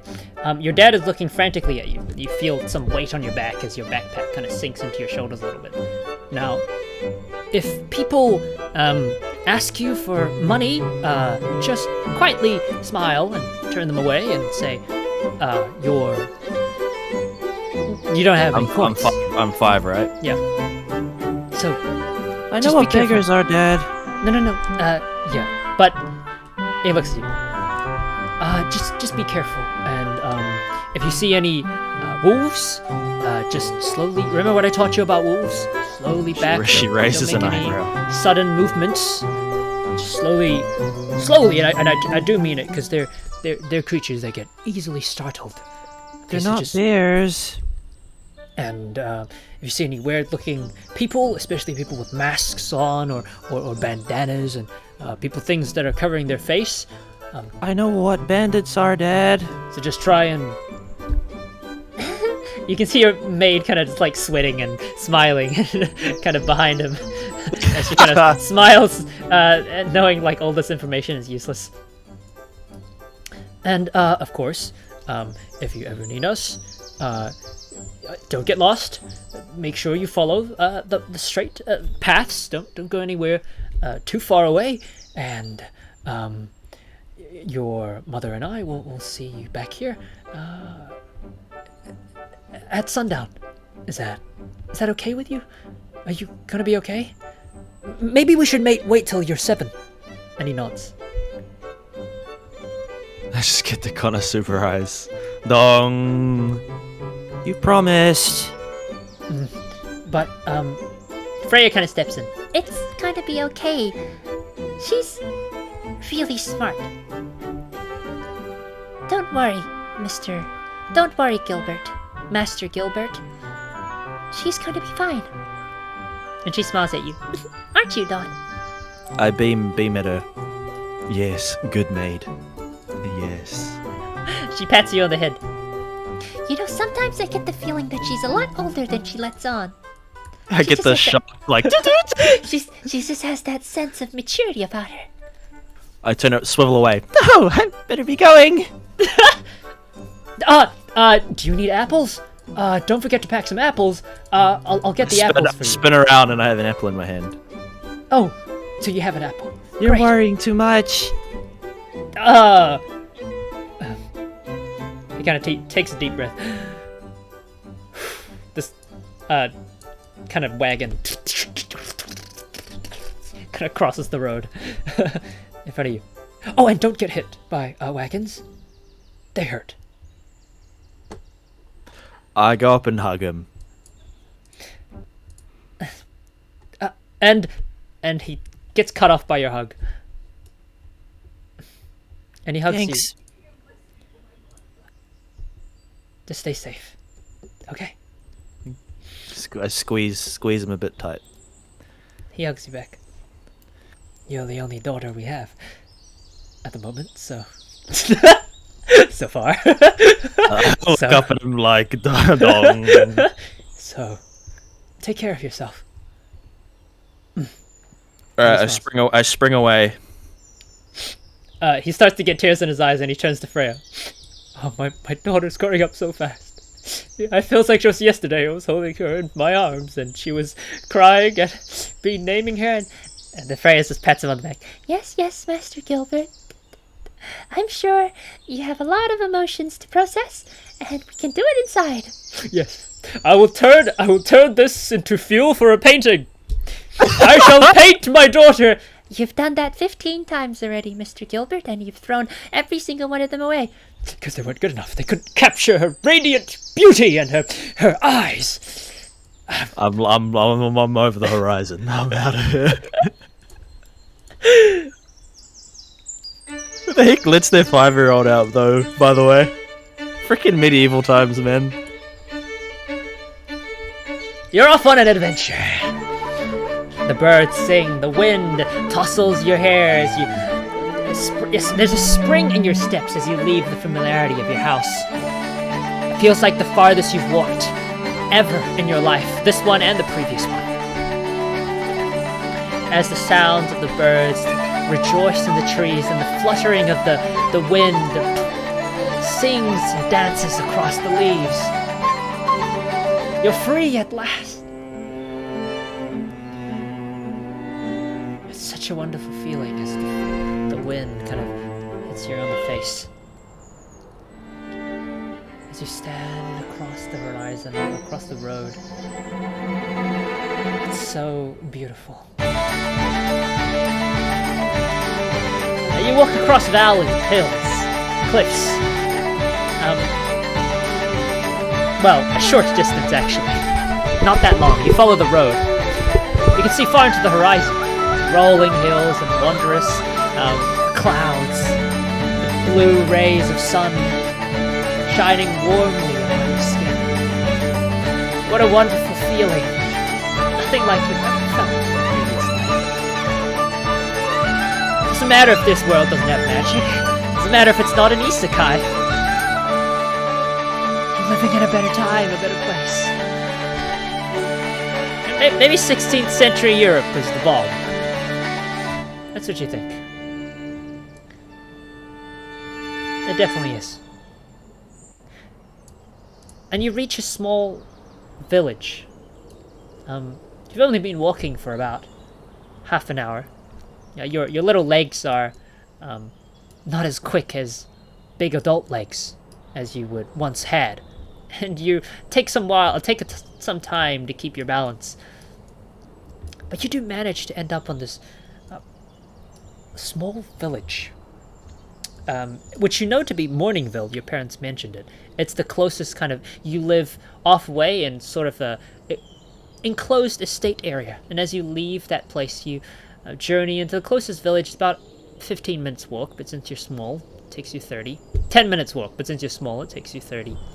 And you reach here, and you hear the sound of people gathering, some people talking to each other in their homes, some people walking a little bit on the streets here and there. You hear the sound of animals.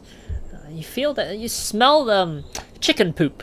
This is the first thing that enters your nostrils. Not a particularly pleasant smell, but you realize you actually don't mind it as much as you used to. The smell of poop. It's kind of getting kind of common, really, if you think about it, in these times. I mean, you guys own a horse, a couple horses actually, and some chickens yourselves, so it's not that bad. You approach the village. Alright. I'm eating an apple. Meow. You walk along. The people... I don't know, just describe what you're doing. Yeah, I'm just walking along, very basking in the nice sun as it kind of caresses the little town. Why are there any people around? Yeah, there's a few people. There's a couple kids playing about in the shade of a tree nearby, which I will attempt to portray with tokens. I sweat profusely. Are there any adults around? Yeah, there's a couple of adults. There's appears to be a woman and a man talking outside this kind of stall that's got oranges and apples, and there's also a weird kind of fruit you haven't really seen before, but you know. Yeah, I wave to them. They look at you. And they kind of tilt their head curiously. They kind of whisper something to one another, which you can attempt a perception check if you wish. But it's going to be a very high DC. Which you... Okay, alright, that 20! Alright, okay. Oh, sorry I doubted you. 25, 24. You hear something like, he's not one of them. She's not one of them, is she? She doesn't... Maybe. Her dress is similar. The woman takes her head. You can never be too sure around those guys. Come on, Martha. Yes. Look at her. He kind of walks up to you. Hey, well, the woman looks a little bit apprehensively at you, like she doesn't want anything to do with you. I confidently eat my apple. She mutters, Hello! Lawrence bastards. Come on, Martha. She's not one of them. Hey! What's your name? Yeah. Perk up. Hello! Hey there. What's your name? She holds out her hand, but like wipes it on her like dress. And oh, hold on.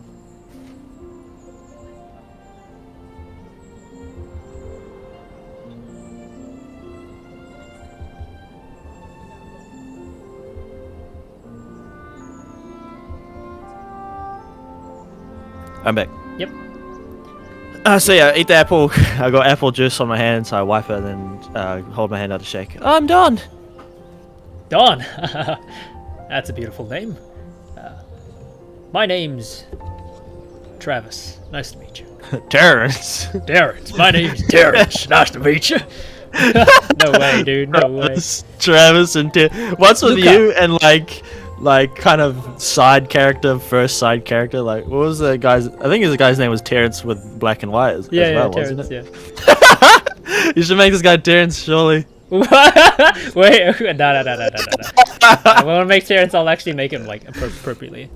He'll be like Okay. the isekai Terrence. Anyway, he'll look at you. Terrence. His name's Lucas, kid. Nice to meet you. Yep. Shake his hand. He has an apple one hand. I was gonna offer you an apple, but I see you're eating one already, so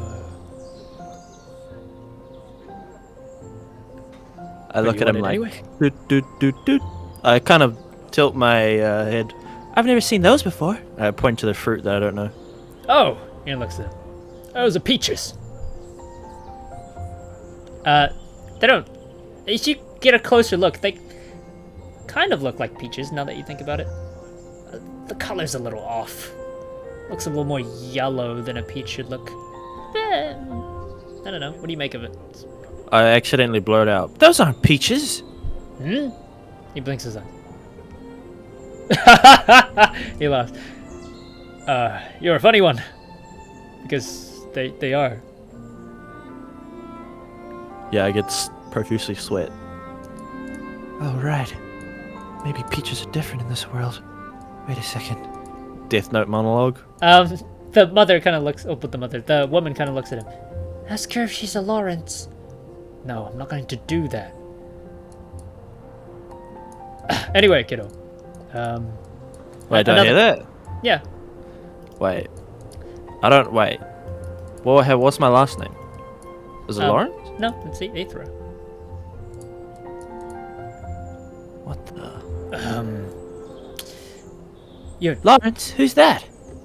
See, she doesn't know anything. Martha! Come on. You're too paranoid. Just hate those bastards, that's all. Remember what they did to the city? Okay. He smiles at you. We got a business to run, kiddo, so, I hope you enjoy your apple. Martha, Those seriously. Lawrences really must have fucked them over. Wait, did you say that? No, it's in my head. Okay, I was like, bro, he's gonna turn to you and like... 5-year-old swearing. You hear the children laugh as they play on the show.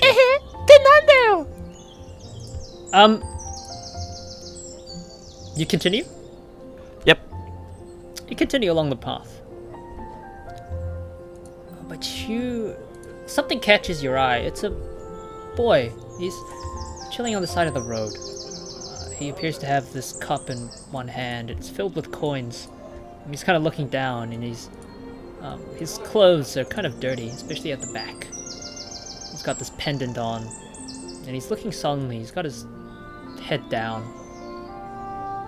And he's completely ignoring the other kids. Maybe he takes a look in their direction, here and there. He notices your presence as you walk along the street and approach him. I hand him a fresh apple. He looks up at you. He looks at the apple. Do you have any spare change? I'm a cow.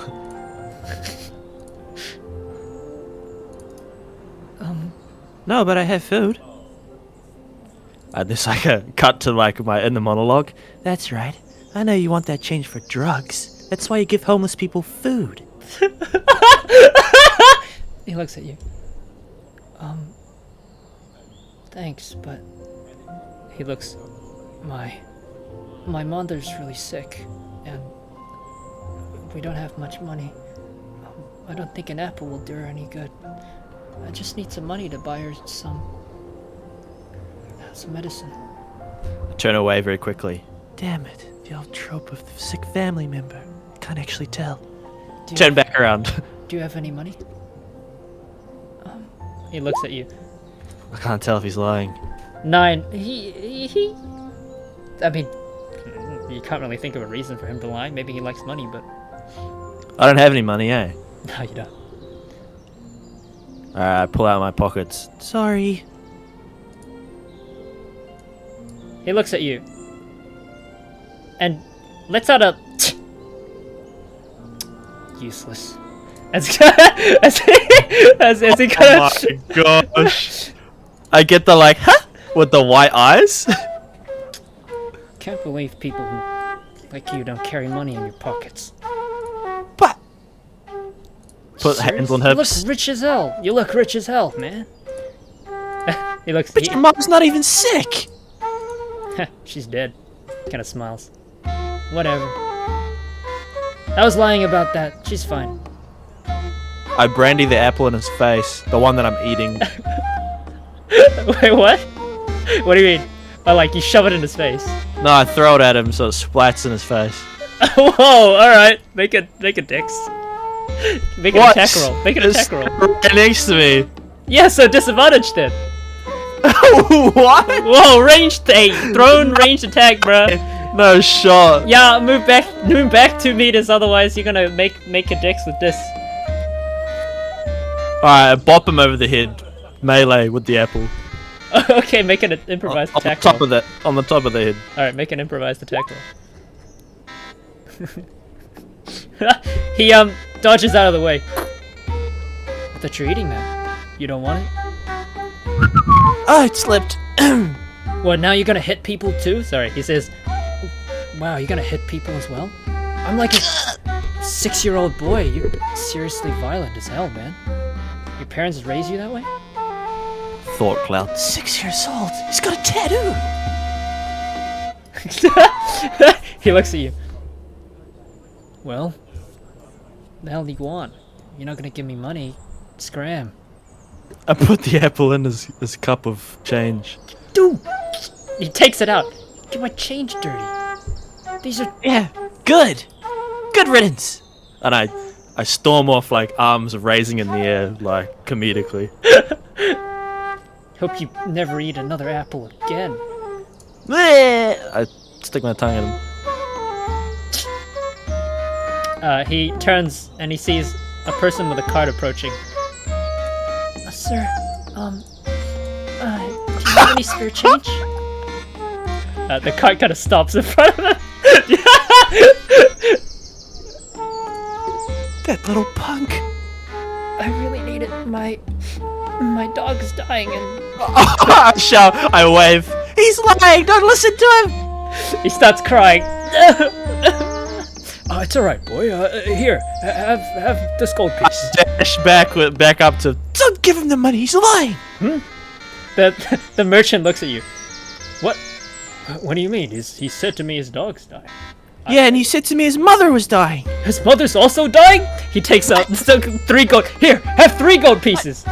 What? Thank you, sir. I'll make sure she gets the medicine she needs. And he happily accepts them.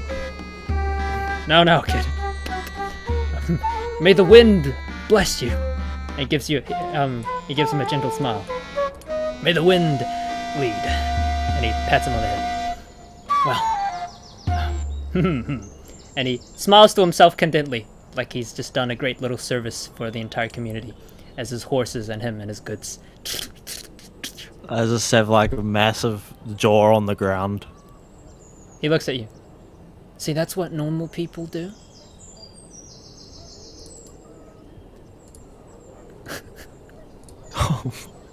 Oh my gosh! This kid punched the bridge of my nose. Why are you doing that? I like that angry change. I look at him, pinched with the bridge of my nose. Why are you doing this? Huh? 'Cause money's cool, right? Why are you out for a walk? Why are you doing that? Well, I look at the kids playing near the tree. Well, why aren't you like playing with the others? Like a normal kid. He laughs. Nah, they're idiots. I'm cool the way things are. Why aren't you playing with the others like a normal kid? He looks at you.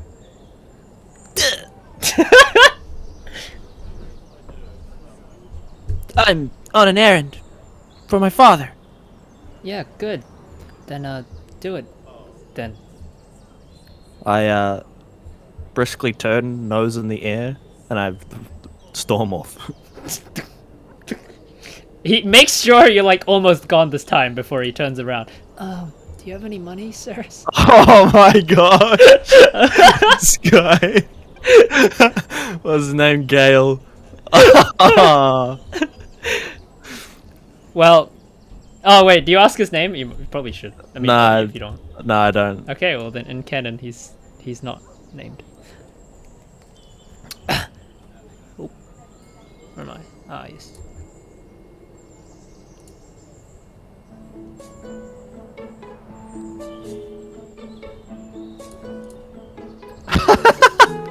Carry on your journey. And you reach the edge of the forest. Sorry, of the village. where the road kind of becomes a little older and a little more rugged. No longer is it paved nicely with bricks, but it's now just dirt. These bricks turn to dirt, and you come face to face with a forked road, crossroads of sorts. You see the beautiful farmland stretch out before you, and you take a breath of the air. No longer do you smell chicken poo. Now it smells like daisies and sunflowers and plant. Good things. Mostly. Maybe a bit of fertilizer. Anyway, it appears here you have to make a choice. You see one road leads into the rolling hills and plains and meadows, while the other one leads into a much more mystical looking forest. I close my eyes and feel which direction the wind is going. The wind is going indecisively between both of them, as it What the heck? brushes you both. What? The monologue. What the heck?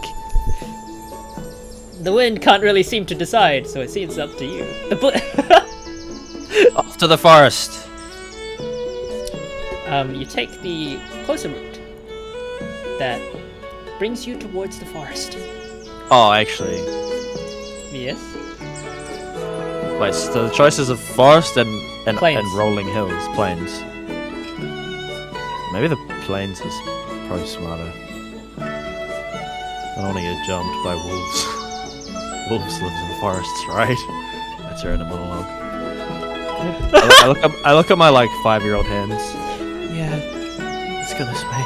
And off to the plains. You take some steps closer to the forest before you heed your dad's warning. Now, don't go anywhere scary. That's not the right choice. You follow his direction, and you instead take the safer route, the plains.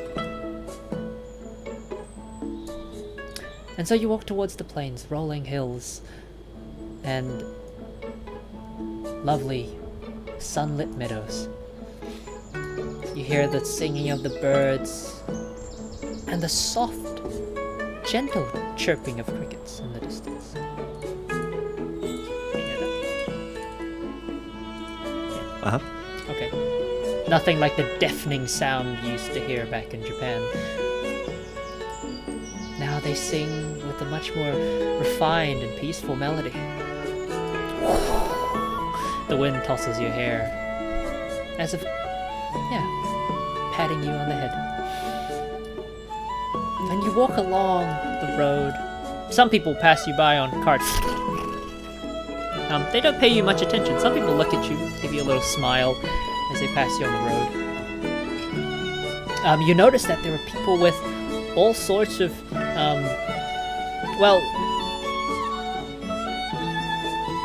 you notice that this road is, some merchants come and go, some people on horses, go here and there.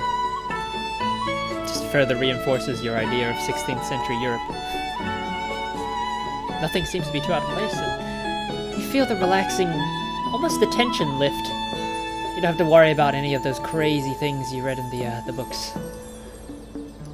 Or sigh living relief. maybe living a simple life. It's all that is good. It's all that you need. Spending your days like this. Not running up a staircase, but simply enjoying what the world has to offer. Like a gift. Maybe this notion holds a bit of weight now. Slightly somber, slightly joy. It's good. I'm walking along. The road kind of dissipates, and you're in a plain now. As the road kind of ends, or turns away, rather. You decide to follow the rolling hills as the grass reaches up, probably to your waist. As it brushes past your legs, it kind of tickles you on the way by as you quickly walk past them. What is this song?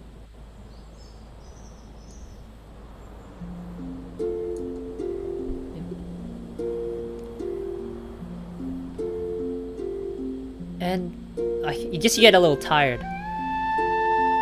And you take a stop to rest, or? Yep, pull out another apple and some water skin. You sit peacefully on the plains as the wind kind of still gently caresses you. You pick up the apple and crunch it. Oh, how it tastes so much more sweet than the apples in your previous life.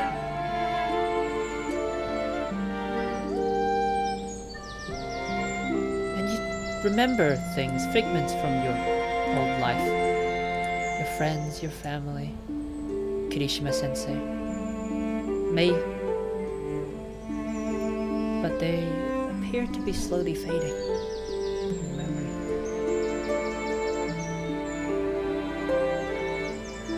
Tiny bit.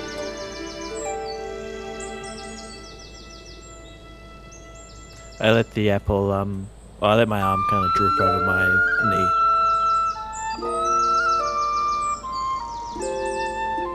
And I just sigh, laying in the grass, looking up at the sky. It's a beautiful blue sky. Not a cloud in the center, but in the peripherals you see many rolling white clouds lying beside. A large mountain looms in the distance. You can see the peak is covered with snow and ice. It's a beautiful sight. A beautiful world. More than you could have ever hoped for. Yeah, I sit up, sort of fist in the air. Alright. Also, if you haven't been looking at the music titles, they're handcrafted.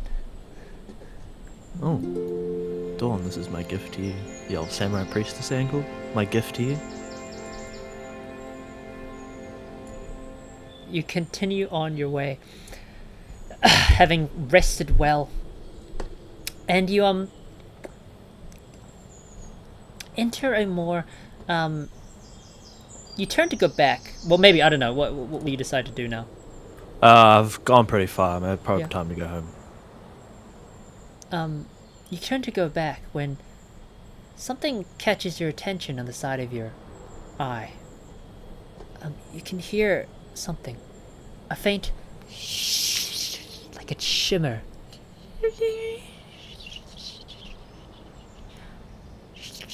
Almost, or like a singing.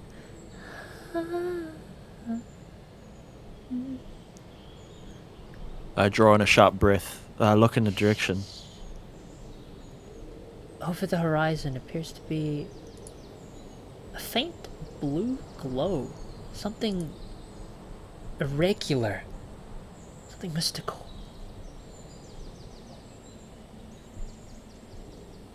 How far away is it? It's barely over the hill. As in, like, just probably only a couple 100 meters. I start walking towards it, and then into like a quick pace until I start running. You start running towards it, towards this mystical thing. Something, you remember something. Oh, do you? Hang on. Oh yeah, you do. You remember something. Your friend from your previous life. Look over there! Look over there! As you pace, briskly picks up. Yeah, my lungs tighten. I start just booking for it.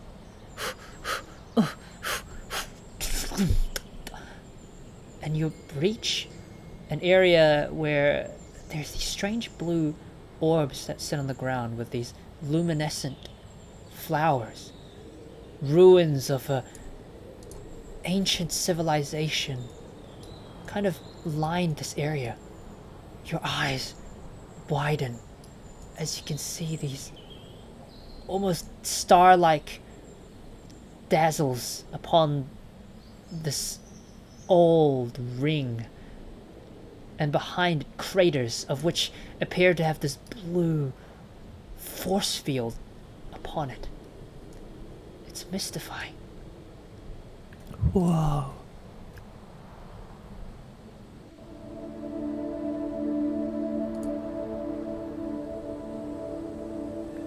I so I'm just walking now, both hands on backpack straps, and I'm just like, head is like all the way up because I'm so small. I just look at this massive structure. Yeah, it looms before you.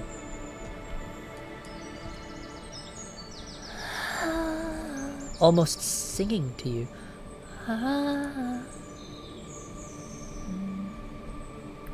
I gingerly walk towards it, tripping almost. You approach it. At the ruins. Are you investigating it? Wait, so where am I? You've just come off the plains. This is like the plains is like here, and you've come up the hill. So you're like over here, right? And then you come up the hill, and then you've seen these ruins. So you're like coming up here. Wait, so these like rings are still ages away? No, you're up the hill now. Oh, okay. Yeah, I walk up to the rings. Yeah, they're old and ancient. Do you want to make an investigation? They're old and ancient.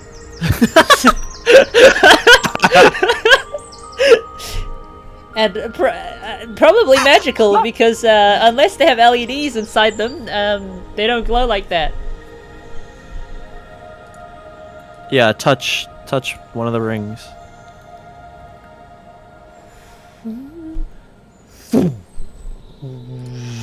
You hear this deep bass drop.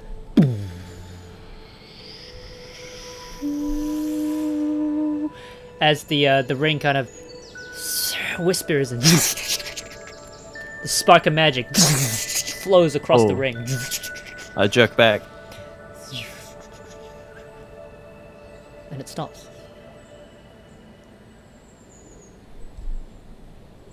Whoa.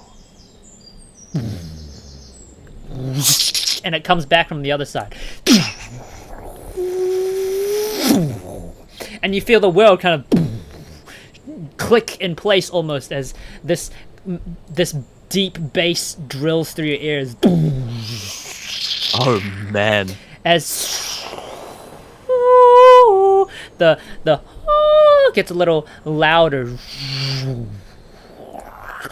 as this magic shiny lights coalesce in the center of the ring, distorting the world around it. It's entrancing. It's beautiful. It's unlike anything you've ever seen.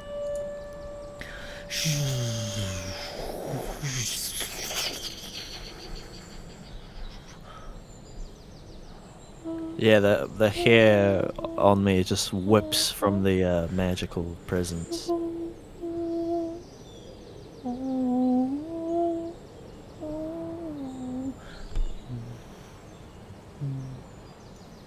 Hold on.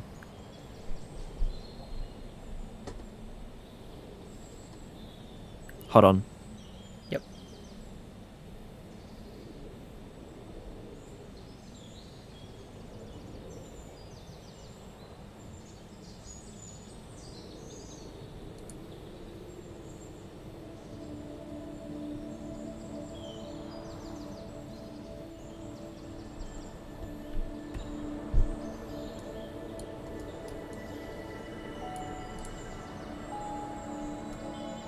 Sorry, I'm back. Yeah. Yeah, so I approach the massive magic circle. Is this ring like hundreds of meters tall, by the way? No, it's okay. So let me put your actual size. Probably like that big. So it is like as tall as like a Oh yeah, it's city quite building. huge. Yeah, it's quite huge. Yeah. Yeah, I walk up to it. It's like some sort of portal. What? You can hear some laughing.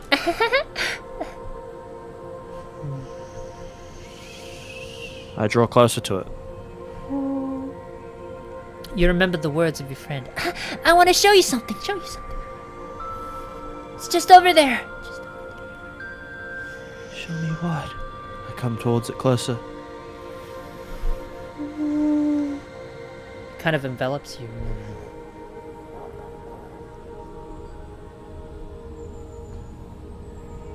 I go through. as you suddenly pulled by this inexplicable force. Before you see flashes of stars as the world kind of distorts itself around you.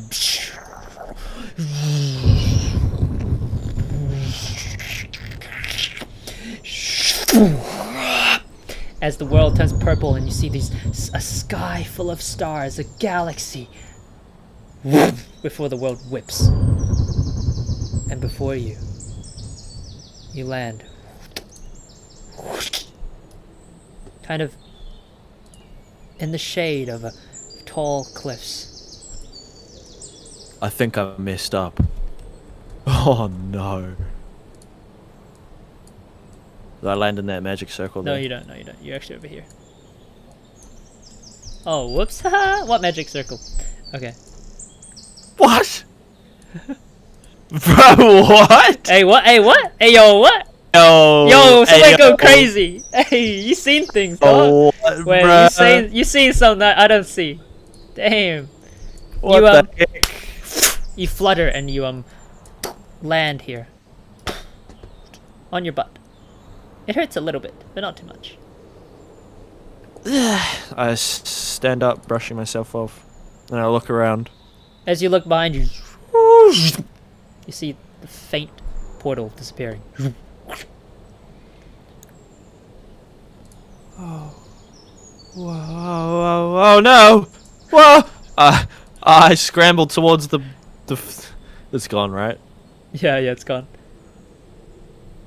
Oh shoot! Wait. No. Don't get lost, remember?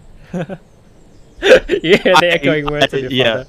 I like Japanese squat, 2 hands on my head. Oh no! The realization that you may in fact have just taken a transport portal fills you with excitement, but it also means that the dawning realization of you have no idea where the heck you are has just hit you like a truck. Kind of like an isekai truck. Oh, I've read enough manga to know where this goes. I look around.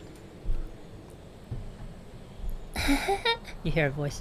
Look over there. There. It's coming towards from this direction. I look over. What is it? You see nothing, but you see the place where the sunlight touches the ground, almost making a circle. I wonder if there's a magic circle there. As I scramble over. You walk up the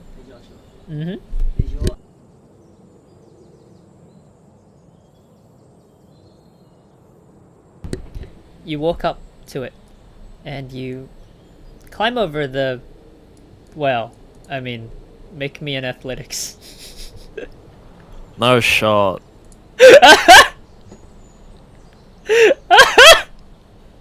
You attempt to climb over the ledge. Look over here. But you're like at the top, and then your like stamina bar goes down to 0, and you like slide down the cliff. Look, there's like more. I could walk around and up. Okay, yeah. Okay, do you want to do that? Yeah, take the easy route instead of the quick one.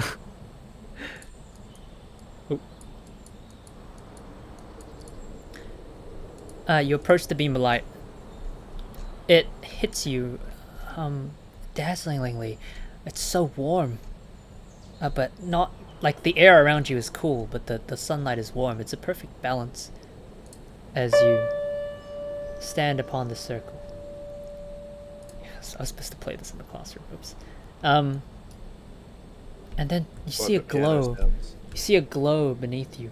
The cyan glow, turquoise glow. Suddenly light up. I want to show you something. You remember that voice again.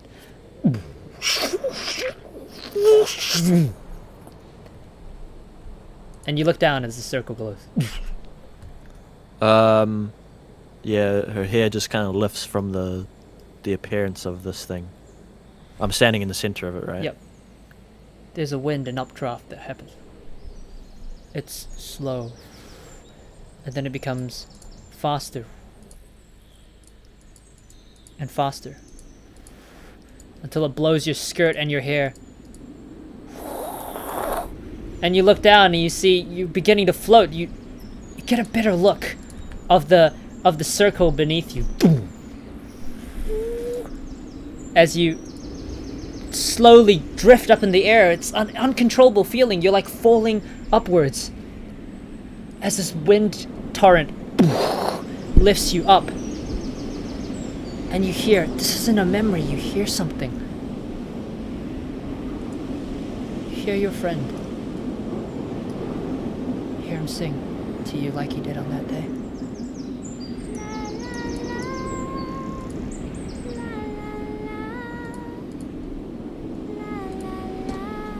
And you remember your father's voice. Yep. What do you, when you get up there, tell me what you see. Her eyes widen.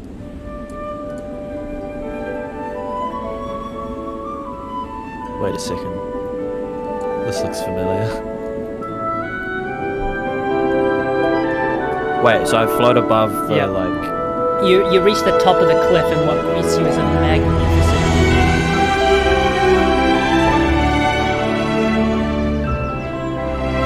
So I've been lifted out of the ravine. Yep.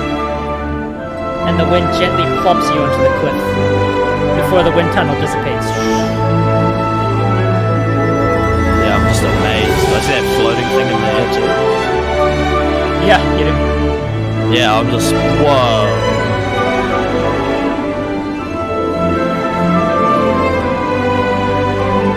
As the city shines in the distance with turning sails. Ah, you remember the name of that city you read in your book? The city of Mondstadt. Of wine, dandelions, cider, song, and freedom. Oh, wait, are we actually playing, like, Welcome. Genshin? To Teyvat. No shot!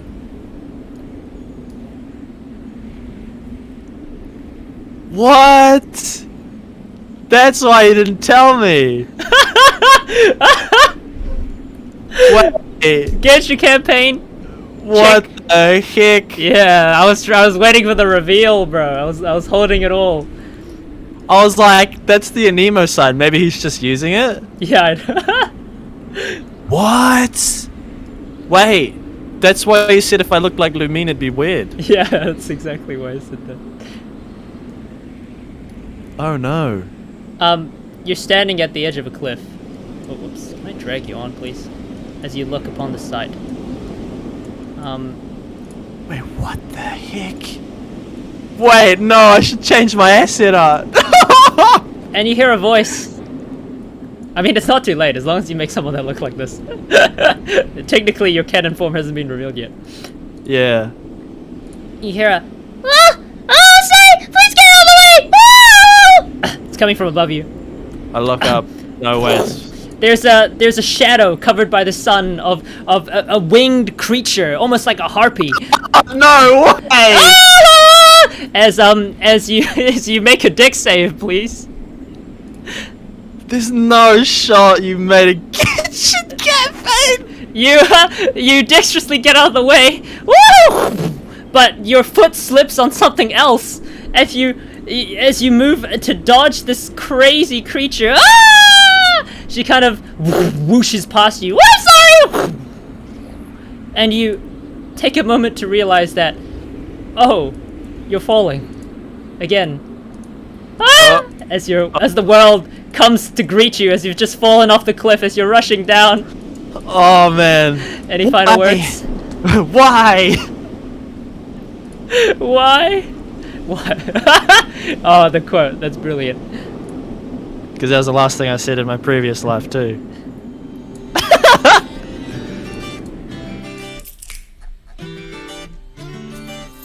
Oh my gosh, you actually... This is crazy. Okay, well, welcome to Starland, the Genshin campaign. Wait, are you using the characters that are already in the universe as well, or is this like gonna be an original? I'm gonna take a lot of inspiration and try and remain as faithful to the lore as possible, but on like narrative and plot, I will be taking that into priority over faithfulness to the lore. Wait, so like that's actually like Amber? Yeah, that's canon actually Amber, and her backstory is her backstory. Yeah. But there's a lot of things that are unsaid, so I'll answer. This Wait, way, I it's should- kind of like you can experience Genshin without playing Genshin. What the heck? Alright, I have to change my setup. What do you mean? It's cute. Look at it. Oh way, no shot. I'm looking like Lemine, bro. Oh, by the way, the Traveler doesn't exist. That's just so you know. So this is Genshin without the Traveler. So it's fine to look like this. Oh, still. Actually made a Genshin. Alright, let's go. Let's do it.